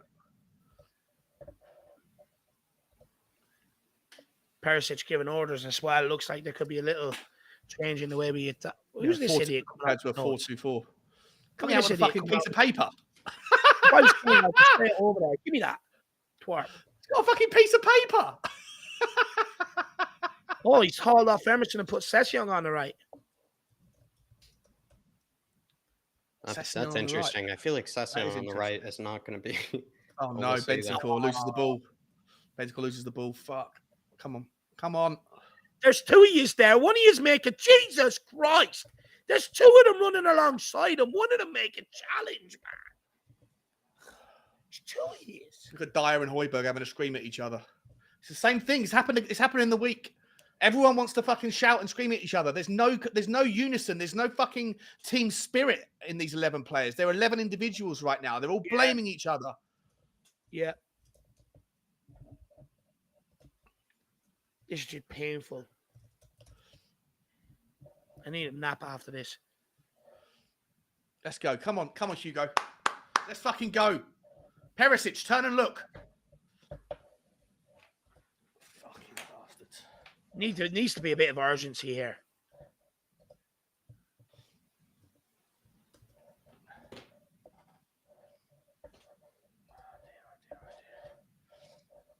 Oh my God. Oh my Lord. Fuck is that? Oh God. That's a simple pass. Like, that's just 5-yard pass and it's overhit and not even towards Ben Davies. Fed up with it, man. I'm fed up of watching a team can't do the simple basics of football. You need to update the scoreline, Jack. Yeah, I just fixed it. Oh, cool. For some reason it was not working on. I just had to switch to a different Google profile and then it worked. It was weird. That's better, Ben. Galloping That's here. much better. Oh. Well done. Well done. At least someone's showing a bit of desire. How are you going to find 4 players for man of the match? Unless you do it in honestly, reverse order. I'm not going to do it today. I'm not. I'm sorry. How about the worst player of the worst man of the match or whatever? Weakest man of the match. Yeah, but you do that and then people be crying, oh, you can't do that. That's too mean. I'm like, well, their performances are mean, but, you know. Yeah. This is my fucking Saturday too. It's not just their Saturday. As in the players. I mean, not the Yeah. Come on, Eric Dyer. Well done. Let's go.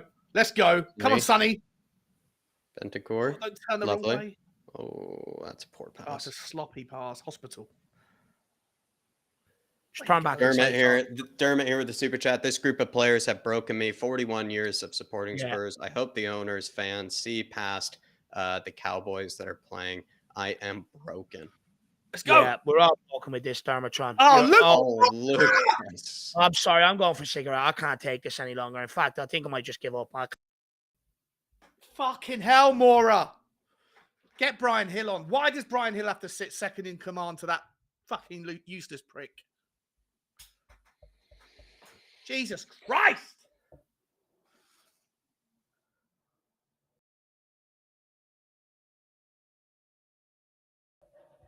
Get Brian Hill on this fucking pitch. Get Jed Spencer isn't coming on now, is he? He moved Sessignon to the right, but That's also, I'm wondering about that. Is that just for a goal threat or something? But it just doesn't make sense. You'd rather play a bad left wing back at an inverse right wing back position. Oh, let's go. Here he is, though. Oh, no, what a touch. Shocking touch. Did he hit it out of play? It goes out for a corner. Good run, though. He's making good runs in behind. Yeah, he's playing. Okay, maybe I'm being a little bit harsh. Adrian Chia, I mean, he wasn't doing anything in the first half. You aren't, Sean. Adrian Chia, I'm back, lads. Finally able to watch the game. Come on, you Spurs. Big up, Adrian. And we're going to need you for the scripts here, my man. We're going to need you for the scripts. Johnny Wade saying, bring Sean on. Don't bring me on, mate. I've never played football in my life. Whoa! Top of the box. Hoiberg. Oh, lovely sauce. Oh, it gets blocked. Well done. There, well though, done. with the Session running behind. Great run. But again, it's the basics in the right moments. He overhits the touch. I mean, Let's we're go! chasing the Oh, game. what is that? We're chasing the game. That touch has to be spot on. You've got to find your pass. You can't afford to be overhitting touches and shit like that. I'm sorry. I'm not praising him for making a run. I'm not doing it. No, It's the that's basics. fine, Dan. Take I don't proper need you to. touch. Oh, that ball was going in, you know. In fact, I know it was a cross, but I think that ball was gonna. If he hadn't punched that over, that was probably getting into the top locker. I could have easily had a chance to equalise there, but fucking he overhits it and then it's going for a corner. Chance is gone. Sonny, Oh, that's what a- is that? Deliveries have been shocking. Oh, what is that? God, What is he even trying there? What is he even Funny, if you're doing a near post routine, at least put it in the fucking air. Perisic had to jump down to his knee height to head that. It's shocking. That is so bad. Too bad, bro. I would go as far as to say if it wasn't for Sanchez, that Sonny's been probably the worst player on the pitch. Yeah. First touch is absolutely shocking. He's given the ball away 4 times. He's been marked out of the game quite well, actually, to be honest, by the Bournemouth players. But even the chances he has had, free kick corners, they've been weak. Oh, good strength. Play somebody, Ref! do it all in your Thank own. you. Well done, Kane. Well done, Harry. Let's go. Just give me one decent delivery, just a good delivery.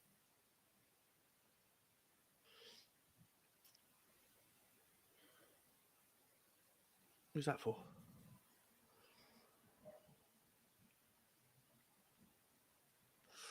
What's the ref saying? He's having a crack at somebody.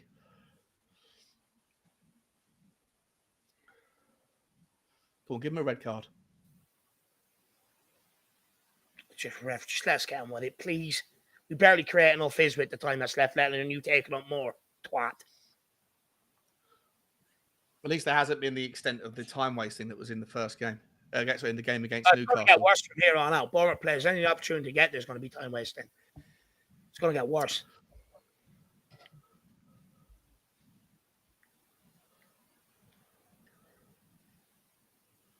Go on! Oh. Yes! Oh, no! Oh, Fucking shit angle. A fucking shit angle.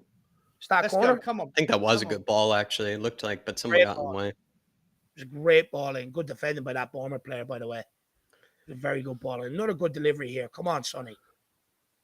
Come on, kid. Come on. Let's get one in the fucking decent in the Goldilocks zone. It's another poor delivery from the corner kick. Fucking piece of shit. Let Perisic go out and take it. Someone else get on that ball. It's like watching Christian Eriksen repeatedly hit the first man for 4 years straight. Trying something a bit different here.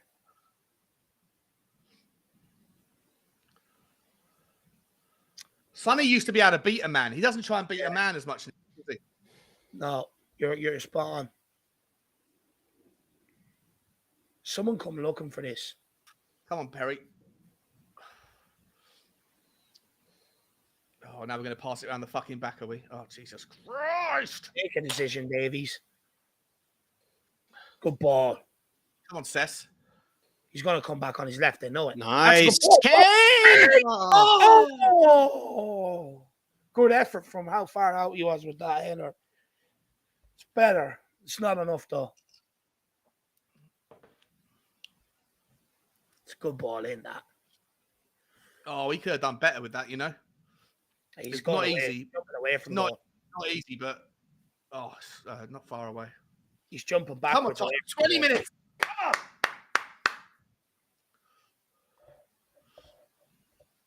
Don't let him pin you again. Jesus Christ. Let's go. Let's go. Nice. Oh, it's good football. Nice. It's good football. Jesus. That's a shit pass by Lucas. Shit pass from Mora Stop again. Didn't need to do that either. Just Session didn't even on need to go wide either, I feel like. running. didn't even think we needed to go wide. I feel like Lucas just needed to drive. Yeah. So much time on the ball. You're spot on. Come on, another good delivery in here, for fuck's sake. You say another one. I just want to see the first one. Be nice to see the first one. That is such a shit ball by Lucas. Completely takes the momentum out of the attack. Come on, Harry. I see those eyes. And it's another basic. So much space to into. Yeah! Yeah! Pick it out, boys. Pick it out. Come on! Let's go and get the third. Fucking yes, brother! Come on! Still more to go, boys. Still more to go. Pick it out. Let's go after it. Come on, boys. Bugsy said 3-2. 2-0 down as well. Fucking hell. Oh, Nothing wrong with that. keeper. Nothing wrong with that Well at done, all. Davies. Bit of strength there when Davies. needed. Look at him do the loop to the back post. That's a set. That's a routine. That is a routine. Ben Davies has peeled off to the back post. Then Yeah. that's straight off the training ground. That is. That's a Gianni Villa thing. Oh, come on. Let's go and get the third now. Let's Let's go and go, get the Tottenham. winner. Come on, boys. Let's go, boys. Let's Come go, on. Tottenham. Oh, come on. Get a third, please. Steve D's not very happy because he said, I'm done with this. He said, this is embarrassing. And then earlier with the super chat, I didn't want to talk about it yet, but he said, what does a coach do? Good window. Discuss. Two different questions that he put up there. I think what a coach does is put on a bunch of substitutions and see what happens. Just basically throw the kitchen sink at it. I think that's what he's done here, Steve D. And then a good window. I think, believe me, we are seeing lots of different ways, especially when it comes to Kulusevski replacements, as well as the right wing back and as well as the center backs areas that we certainly could have done a lot better with hindsight. But pick up Steve D. Here's the point, and here's what I'd say. Here's what I'd say to Steve D. Corner. Once some of the better players start coming on, look what happens. It just goes to show it's not Conte, it's not the style of football, it's the way some of these players execute the style of football. Mm-hmm. I'm sorry. He's made subs. Everyone, he's made subs. He's answered people. You know, he's answered the Conte. Yeah, absolutely. Ribsy 85, corner number 13 is the charm. The lucky number 13. There you go. Unlucky for Bournemouth. Unlucky for Bournemouth. Come on, let's get another one here, Sonny. Good ball. Oh, good ball. That's a good ball. Corner. Come on, keep them in like that, Sonny. That's much better, kid. Same again. Ben Davies peeled off the back Ribsy. off the front post. The winner's here if we want it. Sonny's fucking exhausted running from one. Adrian from Chia. one side of the pitch to the other. Adrian Chia, get in, lads. Looked like I tuned in at the right time. You always tune at the right time, Adrian. Like I said, you always got the script, my man. You always got the good script. We're not out of the woodwork yet. A draw's not a good result. I'm sorry. We need to get the win. For me to be happy, we have to win. Oh, I agree, Dave. Yeah, same. Oh, no. What? Please. Oh, my Lord. That was like an Emerson moment from Højbjerg. Yeah, if Emerson done that. Perisic was applauding him, saying, like, good attempt at the pass. He's trying to Højbjerg is probably... Højbjerg's probably the second most criticized, player. So if anything, you will get criticized for it. Oh, players that actually care. But Bentancur coming into midfield has been massive. So it has. Massive. Yeah, Bentancur has been a little bit of a steady, calm influence. It's just even the way, since he's come on, we're controlling the ball. It goes to show again, though, that if you can't afford to rest the guy, then eventually his performances are going to drop because he's exhausted.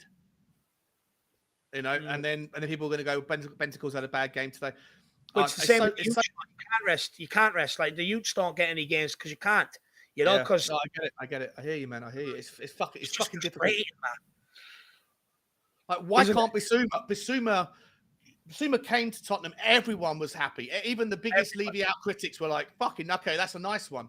He's going to be exceptional." And he's been useless, which means you put the pressure. It puts the pressure even more on Højbjerg and Bentancur to keep going, keep playing every 5 minutes. Yeah, I've got to run downstairs. My beer's arrived. I'll be back in a second. No worries. No worries. If we end up getting the winner, I tell you what, my outlad deserves a bit of credit because he did say we'd go at them in the second. Oh yeah, well done, outlad.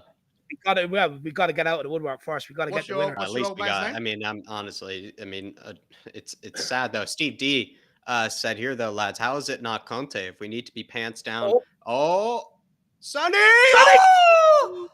Oh, What a save, how is it Dave. not Conte? I'll tell you why it's not Conte. He trusted players that beg for minutes all the time, played them, let them down, 2-0 down, makes substitutions, brings on players he trusts, and look, all of a sudden we're back in the game going for a winner. That's how it's not Conte. What a save. Look, I keep saying this. We keep seeing the same shit all the time with some of these guys. You know, how many more times did I have to prove to you? Look, if you think it's Conte, then you think Sanchez is good enough for this football club. You think some of these other players are good enough for this football club. You can't have it both ways where it's like it's the players and Conte. It's not.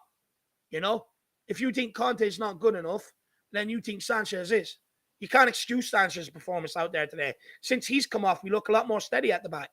Mm-hmm. Where's this camera, Ryan man? Fredericks. Why are we just staring at Ryan Fredericks? What is going on here? It's like his favorite player. Now, this cameraman is all over the shop. I'm back. What's happened? Nothing really. The cameraman just decided we'd have an attack, but he'd just focus on Ryan Fredericks for 2 minutes. Come on, Perisic. Good delivery. It's a good ball. Oh, it's a ball, isn't it? Oh, no. Okay. Højbjerg. Skin him, Sauce. Don't shoot. Bentancur, Cess. Cess. Oh. Cess was... Lucas. Perisic just gone back out to the right. Ball there. Oh, Højbjerg. Gets in Kane's way, maybe. There's another one in this. There's 12 minutes. Come on, Tottenham. 12 minutes left. Plus injury time. Decent 15, 16. Maybe there's not actually that much injury time, I don't think, this time round. I still stand by it. That Newcastle game was the biggest fucking robbery of injury time. Second half, they gave us 5 minutes. They should have been about 15. David Delum says, if we win, all toxic fans should say sorry to Conte. Believe me, I think I agree with Sean in the first half, where it's like everybody deserved mud on their face in the first half. I think, look, David.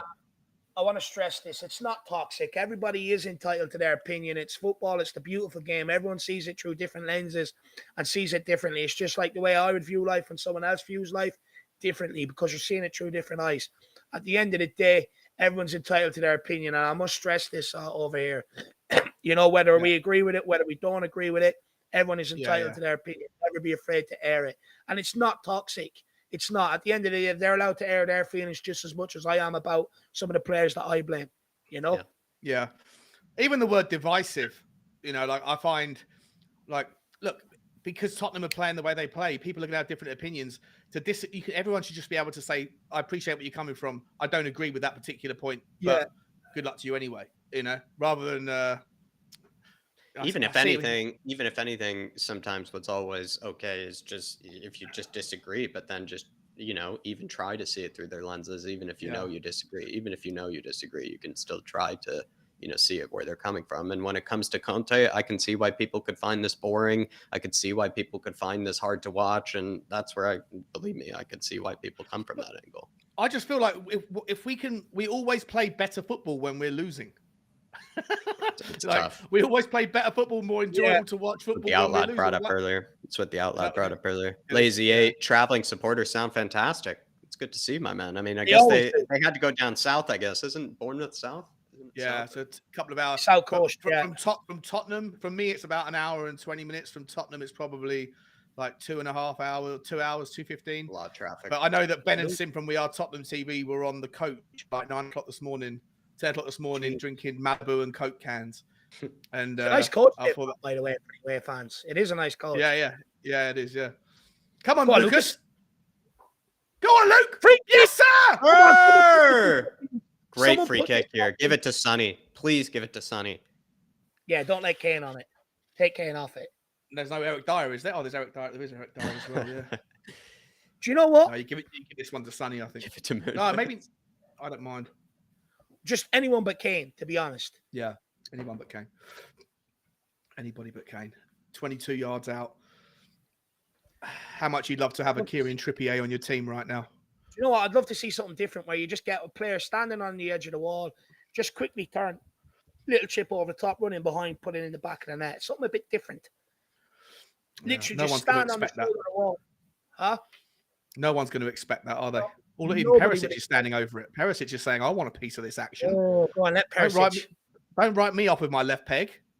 Come on, Sonny, please. Sonny's saying, no fucking way, bro. I want to smile. I want to smile. I haven't smiled today. Come on, do this. Hopefully Ventroni's looking down on him. They were close. This beer was bought for a reason. Come on, Tottenham. Sonny, we've seen you do it for career, buddy. Let's go. Come on, Sonny. Big wall. Very big wall. Yeah. Would you want to be, if you were playing football, would you want to be the guy who was given the role of lying on the floor? Nope. Actually, to be honest, you're never going to get hit with the ball. Yeah, never going to get hit, and you can't be blamed for anything that happens. So it is embarrassing. You get a moment to chill.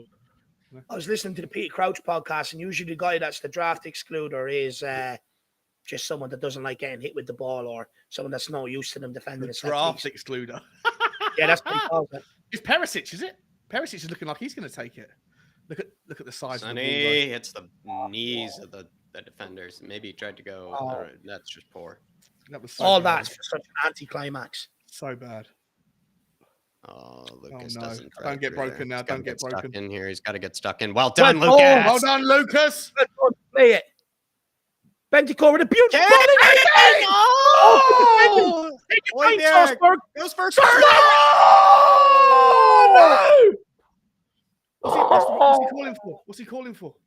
Corner. He's just What angry. defending from the not Bournemouth giving it. player on Harry Kane there? What defending? He must not given it. Must not give him the corner. That's the captain. That's the captain. Wearing that. What? Went off the head of the player. That's a corner, surely. That's a corner. Went off the head of. He doesn't give it. Of course he doesn't. Of course he doesn't. We've had 25. What defending from the Bournemouth player there in front of Harry Kane? Fuck me. If he missed that, was a tap-in. Brian Hill's on. Who's he on for? Sessegnon. Interesting. So which means Lucas Moore has gone right wing back. It's the same he's seen Champions League. I don't know. I feel like Sessegnon had a much better second half than the first half. You did. Do you know what? Apart from the goal, I actually don't think so. I think he scored, but no, I think he had better delivery from the right than he did from the left. I think he was okay on the right. Yeah, I think he was pretty good. Well done, Brian Hill. Well done, Brian Hill. Let's go. Let's go, Bents. Find him. Come on, Pierre. Come on, Pierre. Give us a Brian Hill winner. Oh, too slow, Pierre. Sonny. Don't he has it under control, Pierre. Back to your keeper. Back to your keeper. Well done. Well weighted as well. Well done. That long lay. Yeah. Long lay, yeah. He is so much better in possession than Moon Boots. Yeah. He is so much better. So much better. Thoughts on Longley in the center today? I sort of like it. I sort of like it just because he helps us move it around a lot quicker there. Would you do it again when Romero's fit? Maybe. Yeah. As in Romero on the right, Longley in the middle, and Dot Davies on the left. Yeah. Yeah. Go on, Gil. It's an option, isn't it? It's definitely an option. Well done. Come on, Brian. Yeah. Højbjerg. To Benz. Oh, get there. Get there, Ben. Hello, Davies. Like a man. That was fucking. Oh, nice try, Bentancur. Or sorry, Ben Davies. Oh, well done, Perisic. Well done, boys. Let's go. Come on, push now. Push. Let's get that last minute winner. Come on. That'll do. Well done. Come on, keep going. 5 minutes. The Bournemouth fans are quiet. The Bournemouth fans are silent. Let's go. Shit ball. Oh. So Hill. Oh. Top of the box. I wanted Brian Hill to have a fucking crack. Yeah, you wish he was on his left there. Lucas, get out the foot, get it in. Lucas. Right. Get out, get out, get out. Come on, keep the attacker pressure up. Let's go. Please. Percy, just get the ball up and get it moving. Go for the long throw. He absolutely bombarded them this half. That was so obvious. It was so obvious he was going to do that. He keeps making out he's got a long throw on him, and then never actually uses it. Oh, Højbjerg. Or pass from Højbjerg. Yeah, that's twice he's done that, Shawnee. Yeah. Back out to Lucas. Come on, Luke. Rocket stuck. There's no need like charging up a rocket. It's like charging up a rocket. There is no need to take all them touches. Someone push that ball by. Hey! Sir, that was high, ref. Hey, you know he's Get him pushing off. the Get him off. referee. He's pushing just your time friend. wasting. He's You're just pushing your time friend as wasting. ref. Get him off the pitch. Just time wasting here. Sir, show Get him a over card it. here. Taylor, please. Give him a card. Lucas, don't lose your head. Focus. Get the ball in play. And Dyer, don't you dare lose your head either. Just get the ball back in Let's play not and give let's him a go for card this there. winner. It's Come on, fucking boys. shenanigans. We need This this is what fucking Bournemouth winner. are We looking need this for. winner. Need this fucking winner. Yeah.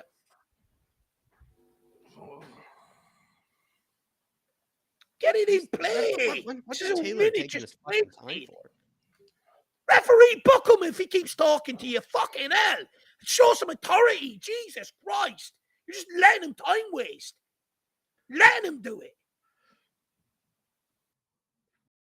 There won't be that much. There'll be 3 minutes.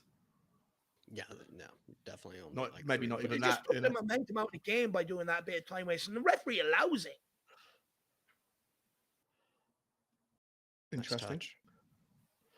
Oh, it just goes back. Just be back and recycles. Back and recycle. Come on. Moon boots. Lucas. Come on, Luke. Look at Sauce. Come on, Luco. Come on, boys. Long lay. He might think about a hit. Long lay. Not the right option when you're chasing a game. Yeah. I think he's just got to hit it lower as well. You just got to find people that are better off at doing it than him. I think he's probably got enough about him to be able to have a crack. Yeah, I'm okay with it. Ben Davies has had a good hit one time, but I think you got to Again, hit if it this lower. I referee- think what you got to do is aim lower. Just hope you get a good deflection. More time wasting. Get off the pitch, Solanke. So wanky. Wanky. More like.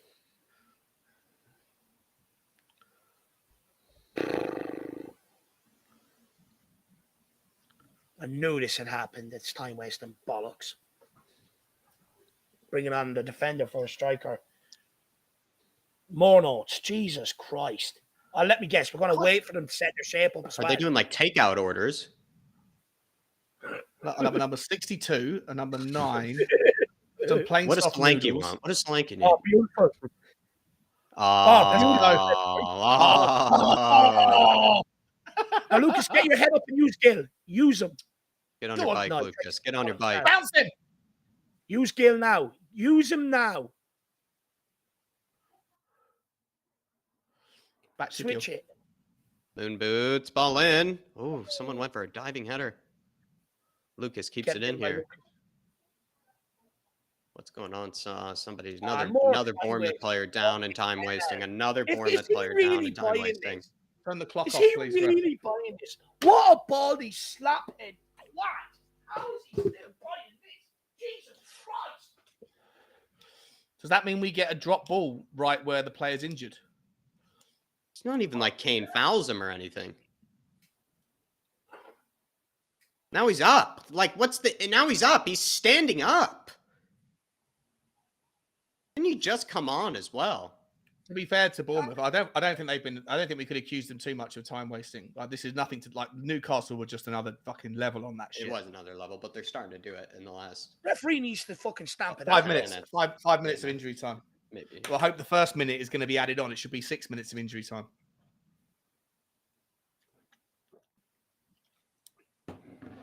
How many more? How many more minutes?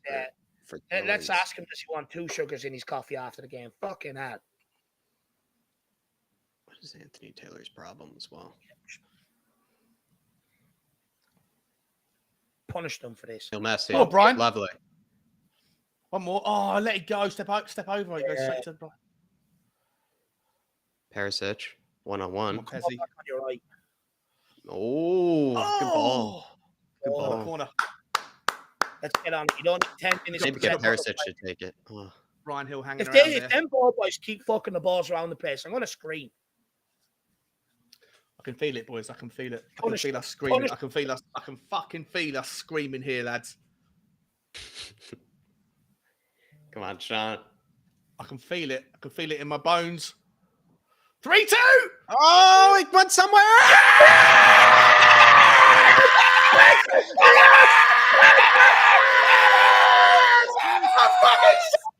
I said it!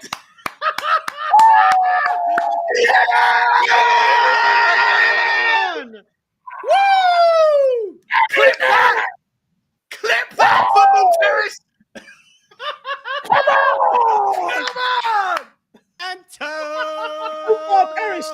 You won't get your 2-0 defeat today, but what you will get is the 3-2 win. Come on! God, he's been a beast from these corners. He's been an Big absolute Yes! Oh, Big it's limbs. tackers. It's limbs. Big Even Dave, you can tell the Boom. cameraman was a Spurs fan, Dave. The cameraman was shaking the camera. He's a Spurs fan. What a finish. Pick it out. Pick it out. And that's why it's not Antonio Look Conte, at ladies Lucas and as well. gentlemen. At the end of the day, Lucas has had an absolute shocker, but he is actually a Spurs fan on the pitch, which is hilarious. That's hilarious. Oh, no That's celebration from Conte. No celebration. Is Interesting. there a He's VAR check pissed. on this? Maybe he's pissed. He's walked down the tunnel. He's walked down the There's a tunnel. VAR check on this. Oh no. No, he's not. No, he's walked down the tunnel. Maybe that's why the VAR check. Oh, he's back He's out. back out. He's back out. Maybe he went to go have a loo. Went to the loo. Maybe. Come on, just see this out. Don't be weak and spineless at the back now, please. My outlet is a genius, by the way. He said this is going to happen. Shamu Van Spurs member for 3 months. Well Fan done. show member. Hello, daddy. Hello, mom. I'm your Benty bum. Well done, Mr. Harris. Well done, Mr. Harris. Yeah, Oh, come on, boys, Mr. come Harris, everybody put in the comments, big up Mr. Harris. He called it. Come on. What a mood changer. Woo! Just quickly, I also, but from that corner, I was like, I can feel it. We're going to be screaming in a second. And we were screaming. Oh, Benta sauce. Let's go, babe. He's been a game changer since he's come on. Do you notice how much more space we have on the ball when he's in there instead of Bissouma? Unbelievable. Unbelievable. What a fight. What fighting spirit to come What back. a second half. What a second half. Hugo taking his time here. Pings it. Win it. That loop. Now start time wasting. Go down when we can. Play them at their own game. Shit bags. I feel it feels great winning. Oh, it feels fantastic. Oh, I hate losing and drawing. There's nothing better than winning. Just see this out. One more minute, please. Don't start doing. And Chelsea getting fucking spanked as well. That's a great. Are they? Yeah, well, 4-1. They were 4-1. It is now. Yeah. Oh, come on, come on. Keep the pressure on. Go on, Gil. Oh, press him, Hill. Oh, he took out that pass away from him. An angle, Jacko. Yeah, he's taking that pass away from him. Win it. Well done. How do you do the man of the match for this one? Though? Well, Bentancur, man of match simply changed the game. Completely changed the Yeah, game. I think in you give it midfield. to Cross Bentancur. on the ball. Yeah. Yeah. I'm actually just going to put one option up today, and that's going to be Bentancur. He would have no option. but Bentancur as well. Option 2 is anybody else. Go on, Brian. Oh! Oh, I lost it. Unlucky, bro. Unlucky. Oh, Okay, no, don't get caught new now. thing on YouTube, engage with your audience. You can start a Q&A. So, guys, I'm going to get onto that, see what it does, and we'll see what that new option is. But I'm going to do the poll for man of the match because I'm in an exquisite mood now. We're winning. Come on, boys. Here it is. Harry Kane taking it to the corner flag. Sir. Hello, 3 points. Sir. Oh, Harry. Oh, Sean, the weight room, Kane. How about have another one? Have Harry! another one. Sir. He's so good. He's so he knows how to do that. In the match, we're going with Bentancur. I'd nearly put Langley in there if I'm being honest. We don't have much. He's the only center back that, again, I would say is actually worth any merit in this team right now. It's not Skip. Davies did get a goal though. Davies did get a goal. He was shocking. He was shocking defensively though. Shocking defensively. How long's Bentancur been on the pitch? 15 minutes. He's been on the pitch about a half an hour, 45 or 35 minutes. I think it is Bentancur, but it's hard to know like if anybody else is worth anything. The there it is, full time, everybody, full time. How are you going to do player ratings for this one? Let's get the man of the match options in there. I think maybe you throw Sessegnon in just because I think he scored a goal and also he played pretty well on the right hand side. So maybe if you're trying to find 4 players, Sessegnon should be one. Bentancur's definitely one. Longlay's definitely one. Did Hugo Lloris do much? No, he had nothing to do. apart from the 2 goals that went by him. I find it hard to put Højbjerg in there today. Find it hard to He put. threaded in put three names. Put Sessegnon. three He names. threaded in Sessegnon, but that was about it, I would say. That was about it. Not Harry Right, so Kane. let's go Not with 3 Sonny. then today. Yeah. I thought Sessegnon played pretty well second half. We'll put him in there anyway. We'll put him in there. I have to go with Højbjerg and Conte, big hug. have to go with a 4 option. Do you know what? Ben Davies. Put Ben Davies in there. Then he was okay when he second half. Okay, right. Ben Davies. There you are, guys. Your man of the match is up there. If there's anyone that should be in there that we haven't put in there, feel free to absolutely obliterate us in the chat for it. But you've got Bentancur, you've got Ben Davies, you've got Langley and Sessegnon today, all in there for the man of the match. Someone says Dyer changed the game too. I agree. Actually, showing us Better up than Sanchez, obviously, at right side of centre back. Much better. He was much better. Guys, I mean, what an absolute comeback. 2-0 down to 3-2. Oh, unbelievable. Wow. And Adrian Chia, lads, maybe according to the Outlad script and according to Adrian Chia's script, he said with the super chat, all according to the script, lads. Come on, you Spurs. An absolute script it was. I mean, honestly, again, looks like somebody, the Outlad's going to be needing to pay for Dave's, heart medication, yet again, because it really was tough on this one. Again, it was so hard to be just seeing such a dreadful first half yet again, and then for us to come back in that manner. It's good to see that ultimately we did, but I just can't take it any longer. But big yourself up, Adrian. David Dulam again, now say sorry, Conte haters.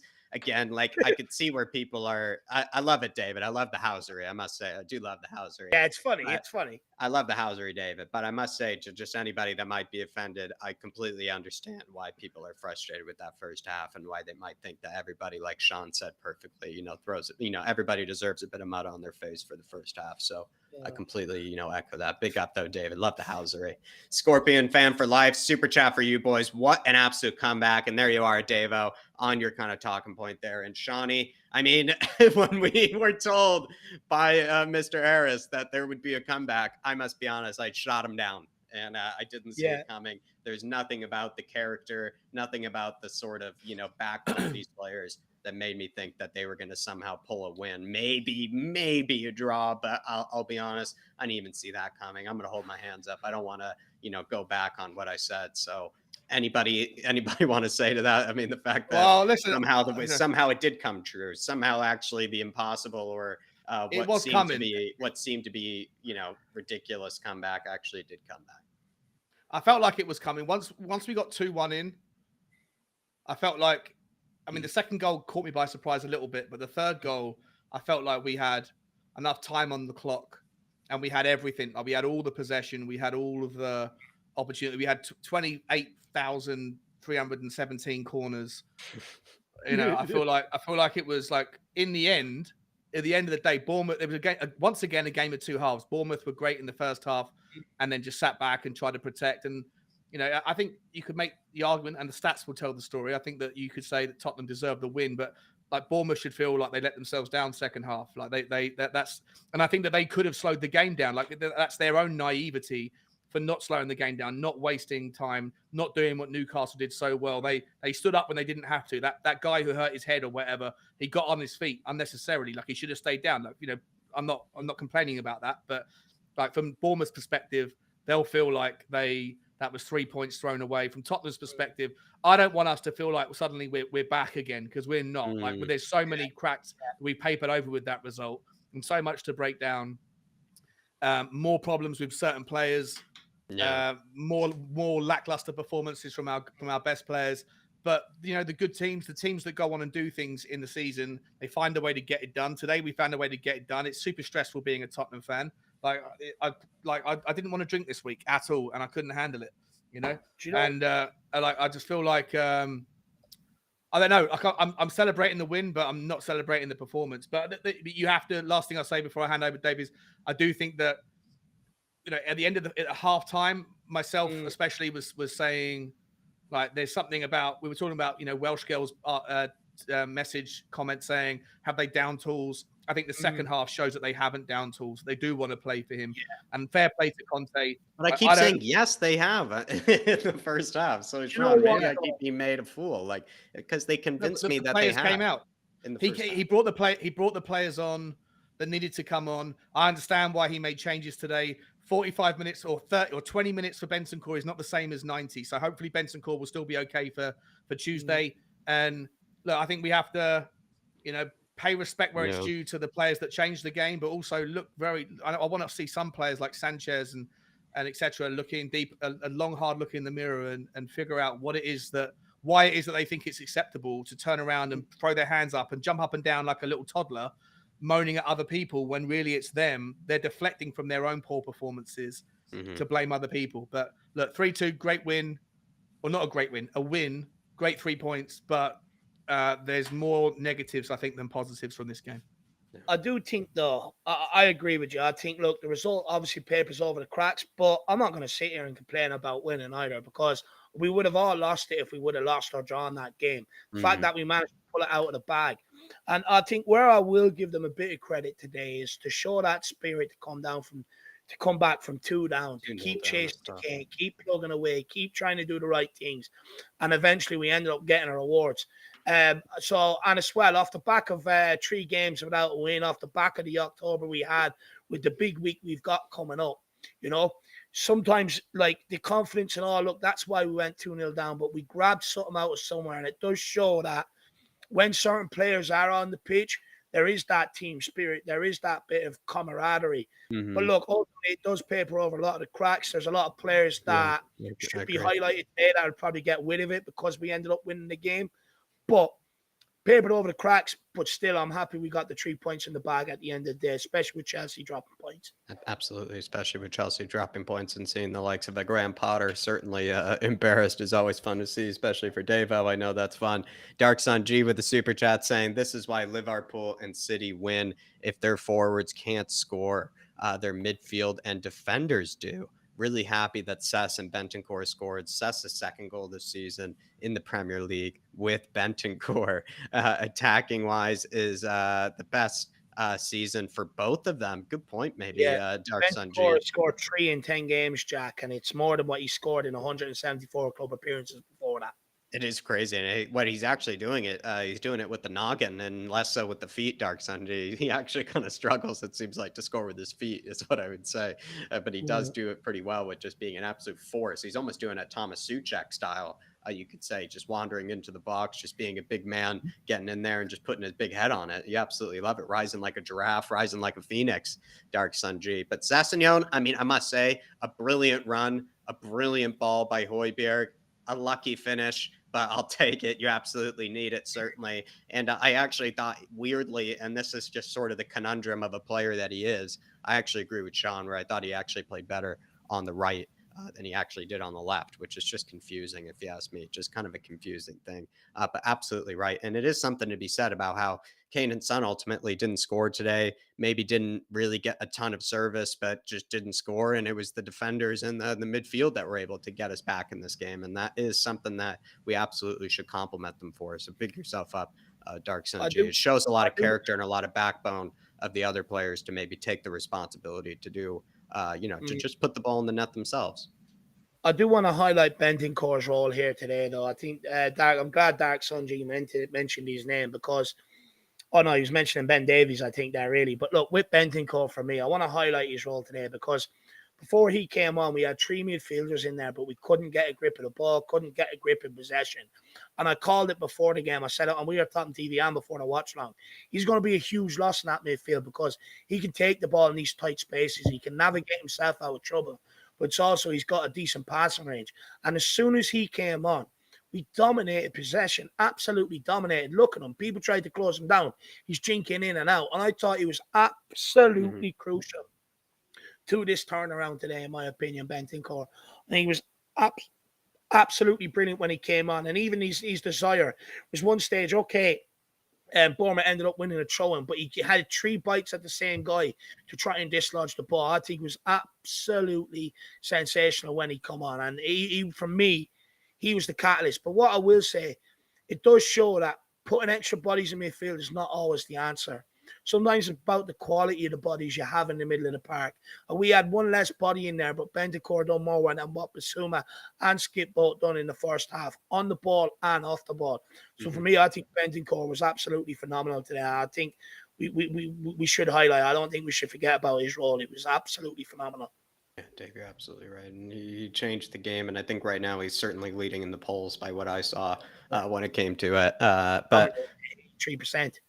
Daniel Larson, we are Corner FC, but if we win, I certainly don't care. I mean, Daniel, look at what West Ham were able to do in seasons past. I mean, they got into Europe. They got into the Europa League just off of corners. I mean, they were a dreadful team, I think, to watch, that David Moyes side. And people thought they really were playing nice football or playing well. I didn't think so. I kind of thought they relied heavily on set pieces. Believe me, they were really efficient from set pieces, if not more deadly than we are.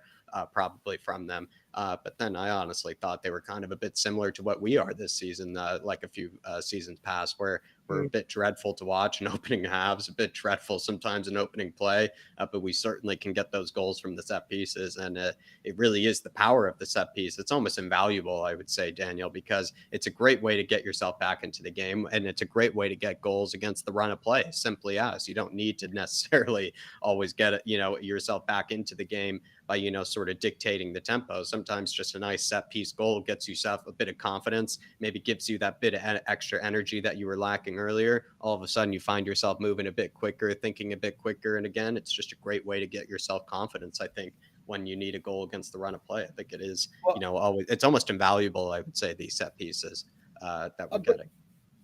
All those who whip Conte or have whipped Conte over this month, give him praise for bringing in Gianni Vio, because that's why these goals from corner kicks are happening. Conte is one of these guys. He looks at everything, and every sort of minute detail he will try to make happen in order to cover all basics of the game and try to have success. And it was him that had the whereabouts to go and get Gianni Vio in here. It was him that wanted him brought in here in the first place, to try and make that difference in our attacking set pieces. So anyone that whipped Conte today, you've also got to praise him, because Gianni Vio has got us about 4 or 5 goals this season from set piece routines. So I think he deserves praise on this today. It came to fruition. Yeah, absolutely. Ian Cook with a super sticker, and it's just wow. Basically, he's just blinked and just said, wow. I think honestly, Ian, at least me personally, did not see it coming, my man. Did not see it coming, Ian. I'm pretty sure you didn't either, but a lot of people did. Some people saw the script right in front of their eyes, like the likes of Adrian Chia and the outlaw. Pick yourself up, Ian Cook. Mullen Joe earlier said the game was turned around once David threatened to turn off the stream and get a ciggy earlier. That's what they needed, Dave. That was the kick of the hours. Absolutely. Do you know what? Honestly, I felt like just turning the stream off so many times during that, just to save our embarrassments. But look, 3 points in the bar. I'm just running to the toilet. I'll leave you and Sean to it for 1 minute. No worries at all. No worries at all. Wayne Bonner here fell asleep and missed the first 50 minutes. What the hell did I miss? At least they turned up at some point. Well, knowing you, Wayne, it felt like maybe you were just sleeping until Hill Messi was, getting warmed up to come on, because you're the biggest Hill Messi lover in the world, by what I can tell. Somehow you've even outplaced David and I when it comes to that. I absolutely dig it. But I guess you came on at the right time, and I guess we just needed you to wake up. And the moment you woke up, the players woke up, Wayno. So maybe just next time, that the reason we can get or maybe next time to get a full 90-minute performance, Wayne, just need you to stay awake. So I would say keep the coffee near, maybe just have some food nearby, keep yourself awake, and maybe we'll get a full 90-minute performance. Pick yourself up, Wayno. Legend. Apparently Newcastle. Someone in the chat there who is the. Let me look. Someone saying Newcastle made 6 changes against Aston Villa. The smasher, yeah, saying. I guess I'll look into it. Maybe they could be punished for it. I'm not sure what the punishment is for it. Foggy Foam, Bentancur, just showing a bit of Bentancur love. Sean, do you just agree, just outright, like just the guy just changed the game? Or do you think maybe some other players deserve, a bit of praise as well? Where do you stand on Bentancur especially in the last 2 games. Let's be honest. I mean, he got us the equalizer against Sporting, which was totally just it sort of also kind of just was at the desperate moments of the game as well when we needed a goal. And now he's done it today where he's gotten the winner. So Bentancur is almost, I would say, the last few games maybe traded places for Højbjerg. Now he's starting to look like the best player of the season. Yeah, 100%. No, or maybe the most informed player, you could say, the most informed. Yeah. The pair of them are, when one of them takes a breather, the other one steps up and steps in, and vice versa. And on some occasions, both of them play out of this world. So it's a brilliant thing. But what I would say is, the dynamic of the game changes when we get the first goal back, right? And so Bournemouth go from being very comfortable 2-0 up, being able to sit back, allow Tottenham to throw everything behind and the kitchen sink at it. We get the goal back. Was the first goal was Sessegnon, wasn't it? Yeah. And so when that happens, Bentancur's not on the pitch, but we go 2-1 up. That changes things from Bournemouth's perspective. Right. Then we throw on Bentancur. Then we throw on, I'm not sure if Lucas Moura was already on the pitch. I forget who else came on with Bentancur. But when you're 2-1 up and you're Bournemouth, suddenly you're nervy as hell. Suddenly you don't know whether you can come out of the game. So look, Bentancur did change the game. But ultimately, I think that you can't just sit there and say, it was him. He made our midfield tick. He got the ball. He was comfortable. He drove with it. His passing was more on point and was more fine-tuned, and the weighting of his passes was better. So I'm in no way taking anything away from him at all. But if he came on at 2-0 down, when we're 2-0 down, maybe it doesn't turn out the way it does. Who knows what happens in that scenario. But for me, the first goal, when you're 2-0 up against Tottenham and you're sitting back, you're trying to absorb everything, and then we get lucky with a Sessegnon deflected shot that goes in the bottom corner. I think at that point the game was the real pivot. Then they then decided to sit back even more and allow Bentancur that time and space in the midfield. So for me, Bentancur was the difference, but the game had changed its dynamic and its shape, and we shouldn't necessarily just dismiss that. Absolutely. Absolutely. Foggy Foam, just loving a bit of Bentancur love. Dark Sun G, this win is important because Newcastle won and the Blues lost. How does Newcastle, I guess, winning helping us? I guess I'll take a look. Dark Sun G is always ahead of me, as we always know, everybody. But let's take a look at maybe the Premier League. I'll have a look now, Jack. I'll have a look now. I'm looking it up as we speak. I see Brighton lost 4-1 today. Dark Sun G, as you probably know, Brentford drawing, Crystal Palace out 1-0 up. Newcastle winning 4-0 over Aston Villa. That is hilarious. Man City with a scrape by with a 1-0 win there. But Newcastle, let's take a look at that table. They're in fourth. Spurs retain their place in third, 2 points behind the Arsenal. They're on 11 matches played, though, I must say, which definitely would put them, if they at least get a win, they're back up at the top. And also Man City also have a game in hand on us right now. But when it comes to Newcastle, they're right on our toes right now with 24 points. We're on 26, Dark Sun G, as you probably know. And then Chelsea also have a game in hand still, but they're on 21 points. So they actually had the chance maybe to leapfrog us had they maybe won today. But after that drop of points, they now don't have that chance any longer. Man United, also 2 games in hand. They could technically equalize us if they get 2 wins there. So there you are. Big up, Dark Sun G. Big up, Dark Sun G. Big up, my man. And then also, Dave. No. I was just going to say, sorry. I just wanted to say quickly, I want to give Conte a lot of praise here today as well. I don't think we spoke about it, but there were so many questions at halftime. So many people very, very quickly to get onto Conte about and everything else. But at the end of the day, if you're going to be big enough to ridicule someone, you've also got to be big enough to deliver a bit of praise where praise is due. He brought on Lucas Moura at halftime. Now, I wasn't excited for Lucas Moura coming on, but ultimately he done well. He drove at them. You know what I mean? He actually had a decent enough game. Perisic coming in, helped, putting Sessegnon over at right wing back. I didn't see what he was trying to do, but it worked. Bringing Bentancur in, bringing Dyer in, and all of Conte's changes literally affected that game, and that's why we went on to win this game, because he was quick enough to take off the players that weren't really performing, and he was quick enough to get on the substitutions today, which allowed us the time to be able to complete the comeback. If he would have left that a minute to another 3-4 minutes later, we wouldn't have had time to complete that comeback. So I think he deserves a lot of praise today. There's been a lot of questions over him, a lot of questions surrounding him for the past month, this whole month. So today, I think you've got to give him praise, because his changes literally affected the game. So I think there's got to be a lot of praise dished out to Conte. Absolutely. Absolutely, Dave. I'm loving hearing that. Alban Sanchez is not a Premier League football. I mean, he just started swinging at air in multiple moments. He was shocking in possession. If anything, I said earlier, Al, was that Sanchez on his best day, he's not going to be great in possession, but I mean, sometimes he can have, better days defensively and can win those tackles that he was going for, but he was just missing every tackle, catching us way too high as well, where he would, make those sort of, ventures out from the back line like Romero does, but instead of Romero being able to win the ball, I mean, he just would miss it or just get spun. Just was shocking, I must be honest. And we actually looked a lot better with Dyer at the right side. So maybe we do consider with Romero potentially, if he's ever out, put Dyer at the right side at center back instead, continue with Longley, I would say, through the middle, because I thought we were a lot better with Longley through the middle too. But that's just me. Dark Sun G, a weird coincidence is that when Sess and Davies score, we get a comeback victory. Davies versus Newcastle last season. That's right. And Sessegnon versus Southampton, first game of this season. Yeah. Sessegnon, certainly, it was a similar goal, right? Wasn't it kind of a similar goal? How did Sess score? Was it it was. It was similar, yeah.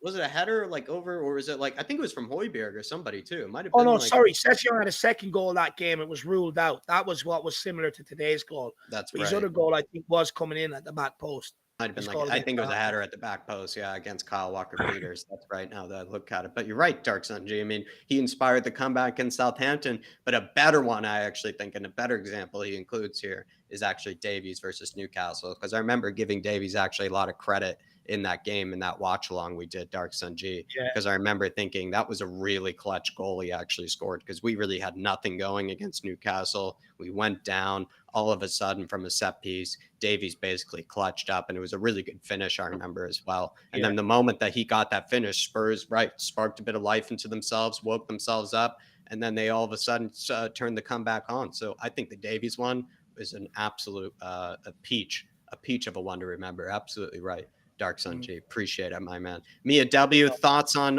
Lucas Moura today? Anybody want to talk about Lucas Moura? Shawnee, you want to talk about Lucas? Yeah, I'll talk about him for a minute. I actually I didn't think he was that bad. I thought he was quite lively.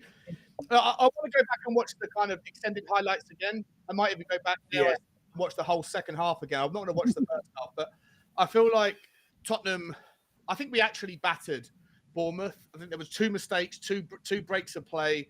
And like I always try to remind people, I think it's important for me. It doesn't have to be important for you guys, but for me, it's important to remember what happens when a goal is, when you concede a goal, right? The shape, the dynamic of the game changes, and then you have to come out, and then it obviously allows the other team to break and do the things that that happen. And Bournemouth were very good in the first half at taking advantage of their opportunities. They only had a couple of opportunities. I remember a save early on that Hugo Lloris almost spilled and then regathered it. And I remember one other save from Hugo. But apart from that, I can't remember too much else Bournemouth doing apart from taking those chances. Yeah.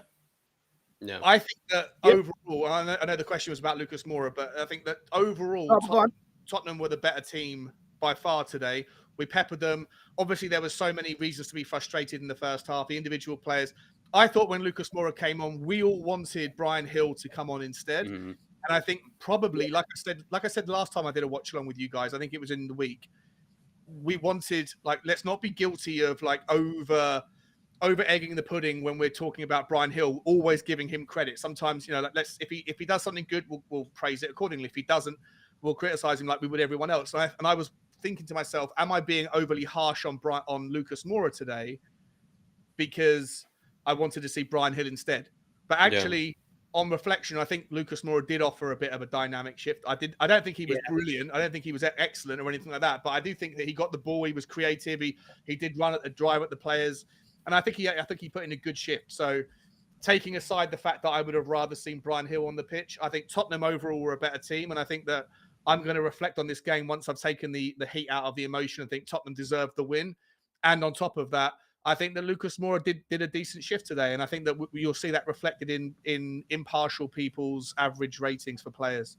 Interesting, Sean. I really like that take. I really like it. I'll have to, rewatch the game and look at it. I can't really say anything too negative about him, but maybe I'll have to look at sort of that impact because sometimes, right, impacts. Sometimes we look at it in goals and assists, key passes that sort of lead to, right, something happening. Sometimes it can be a bit more subtle. It doesn't always need to be like steal the show sort of impact, right? It can be just something a bit simple. Just do something that maybe another player wasn't doing, as we like to say on the pitch. And maybe Lucas sort of brought that. So I really, I'll take a look at it.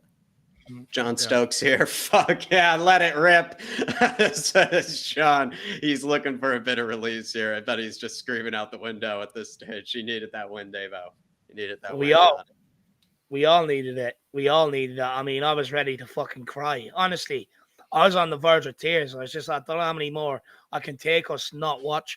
I can take of us not executing the basics of football, which is just simple passes, moving, doing things at a bit of pace, a bit of zip.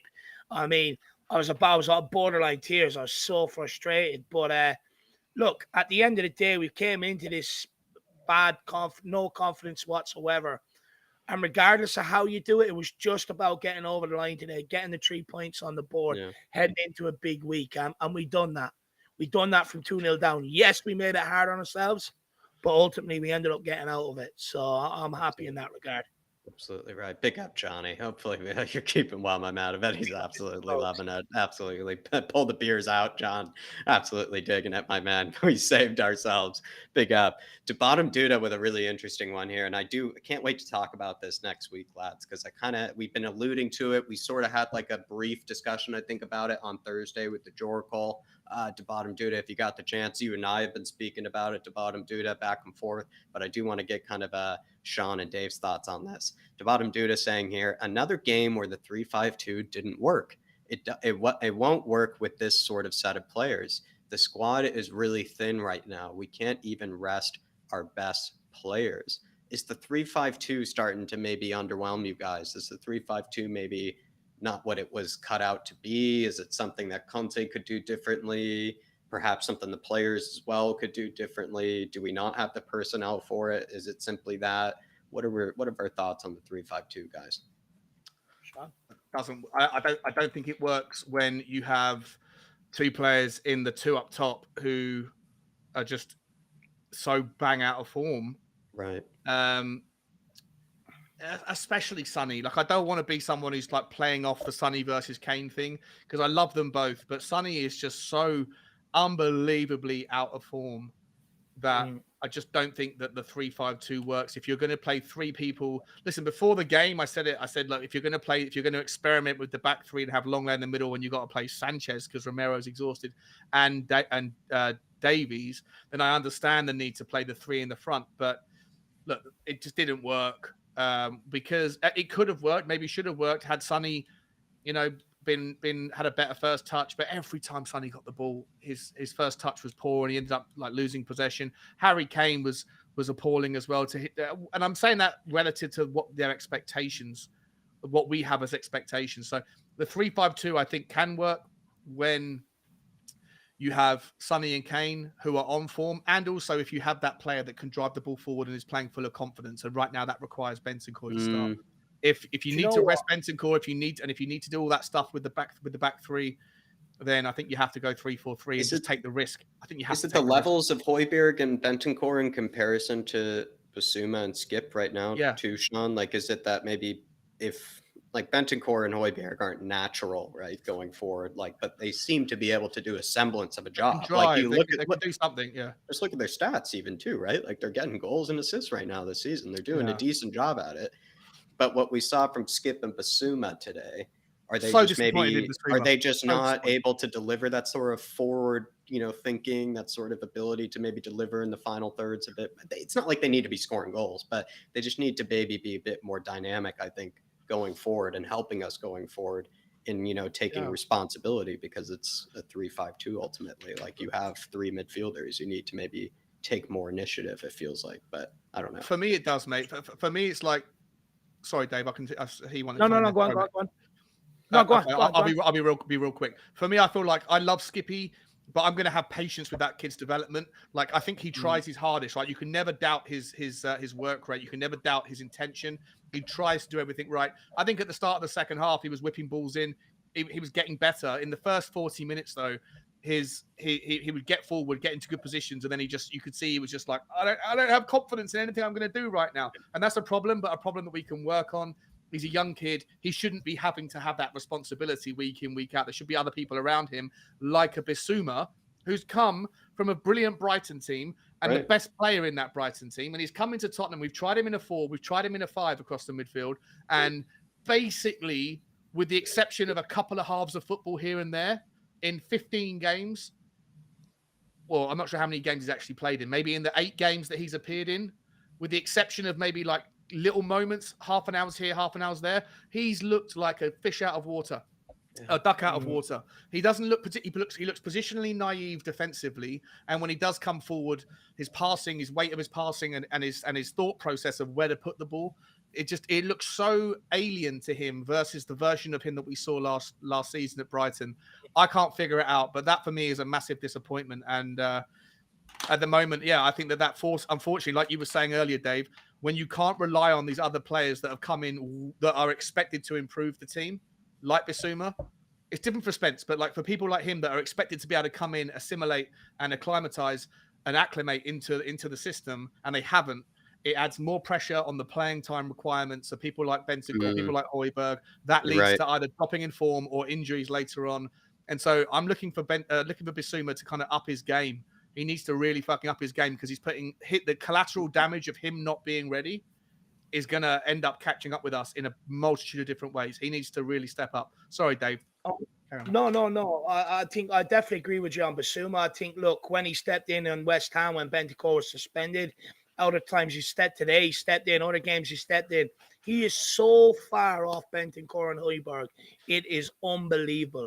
And people question Conte, but you can't deny when you've seen Basuma, you've been underwhelmed at what he's produced on the football pitch. So Conte has got it right in that regard.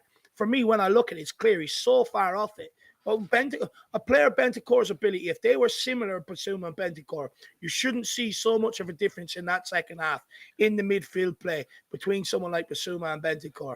Now, I don't think the 3-5-2 works. I was never a fan of it, and I never really wanted us to play it. I prefer the 3-4-3 because you're taking out a forward player and bringing in a guy like Basuma in the midfield who ultimately every time he got the ball today, he got his pocket picked. But not only that, we don't have the wing backs marauding forward the way they need to be in the 3-5-2 to get up and support Kane and Son. We don't have the midfielders breaking out the way they need to be in that formation to be able to support Kane and Son. And when I look at the 3-5-2, Kane and Son look extremely isolated. I feel sorry for them at times. I've been up there. I've played that role. Where you're ultimately like Kane, you're a big guy. You're expected to get your body in front of the defender, hold up the ball. But ultimately, there's only so much battling you can do if you don't have people getting up to support you, where you can lay the ball off to them, spin in behind. You know what I mean? We do not get any support to the front players in that 3-5-2. And up until about 35, 36 minutes, that was exactly the case in that first half until we started getting a bit forward. But then when we did, the quality wasn't there. So for me, the 3-5-2 doesn't work. You don't have the defenders that you can rely on. You don't have the wing backs you can rely on. And you, especially if you're going to play Basuma and Skip, you don't have the midfielders that can get up. Now, I know people said 3-5-2 offers better protection and all.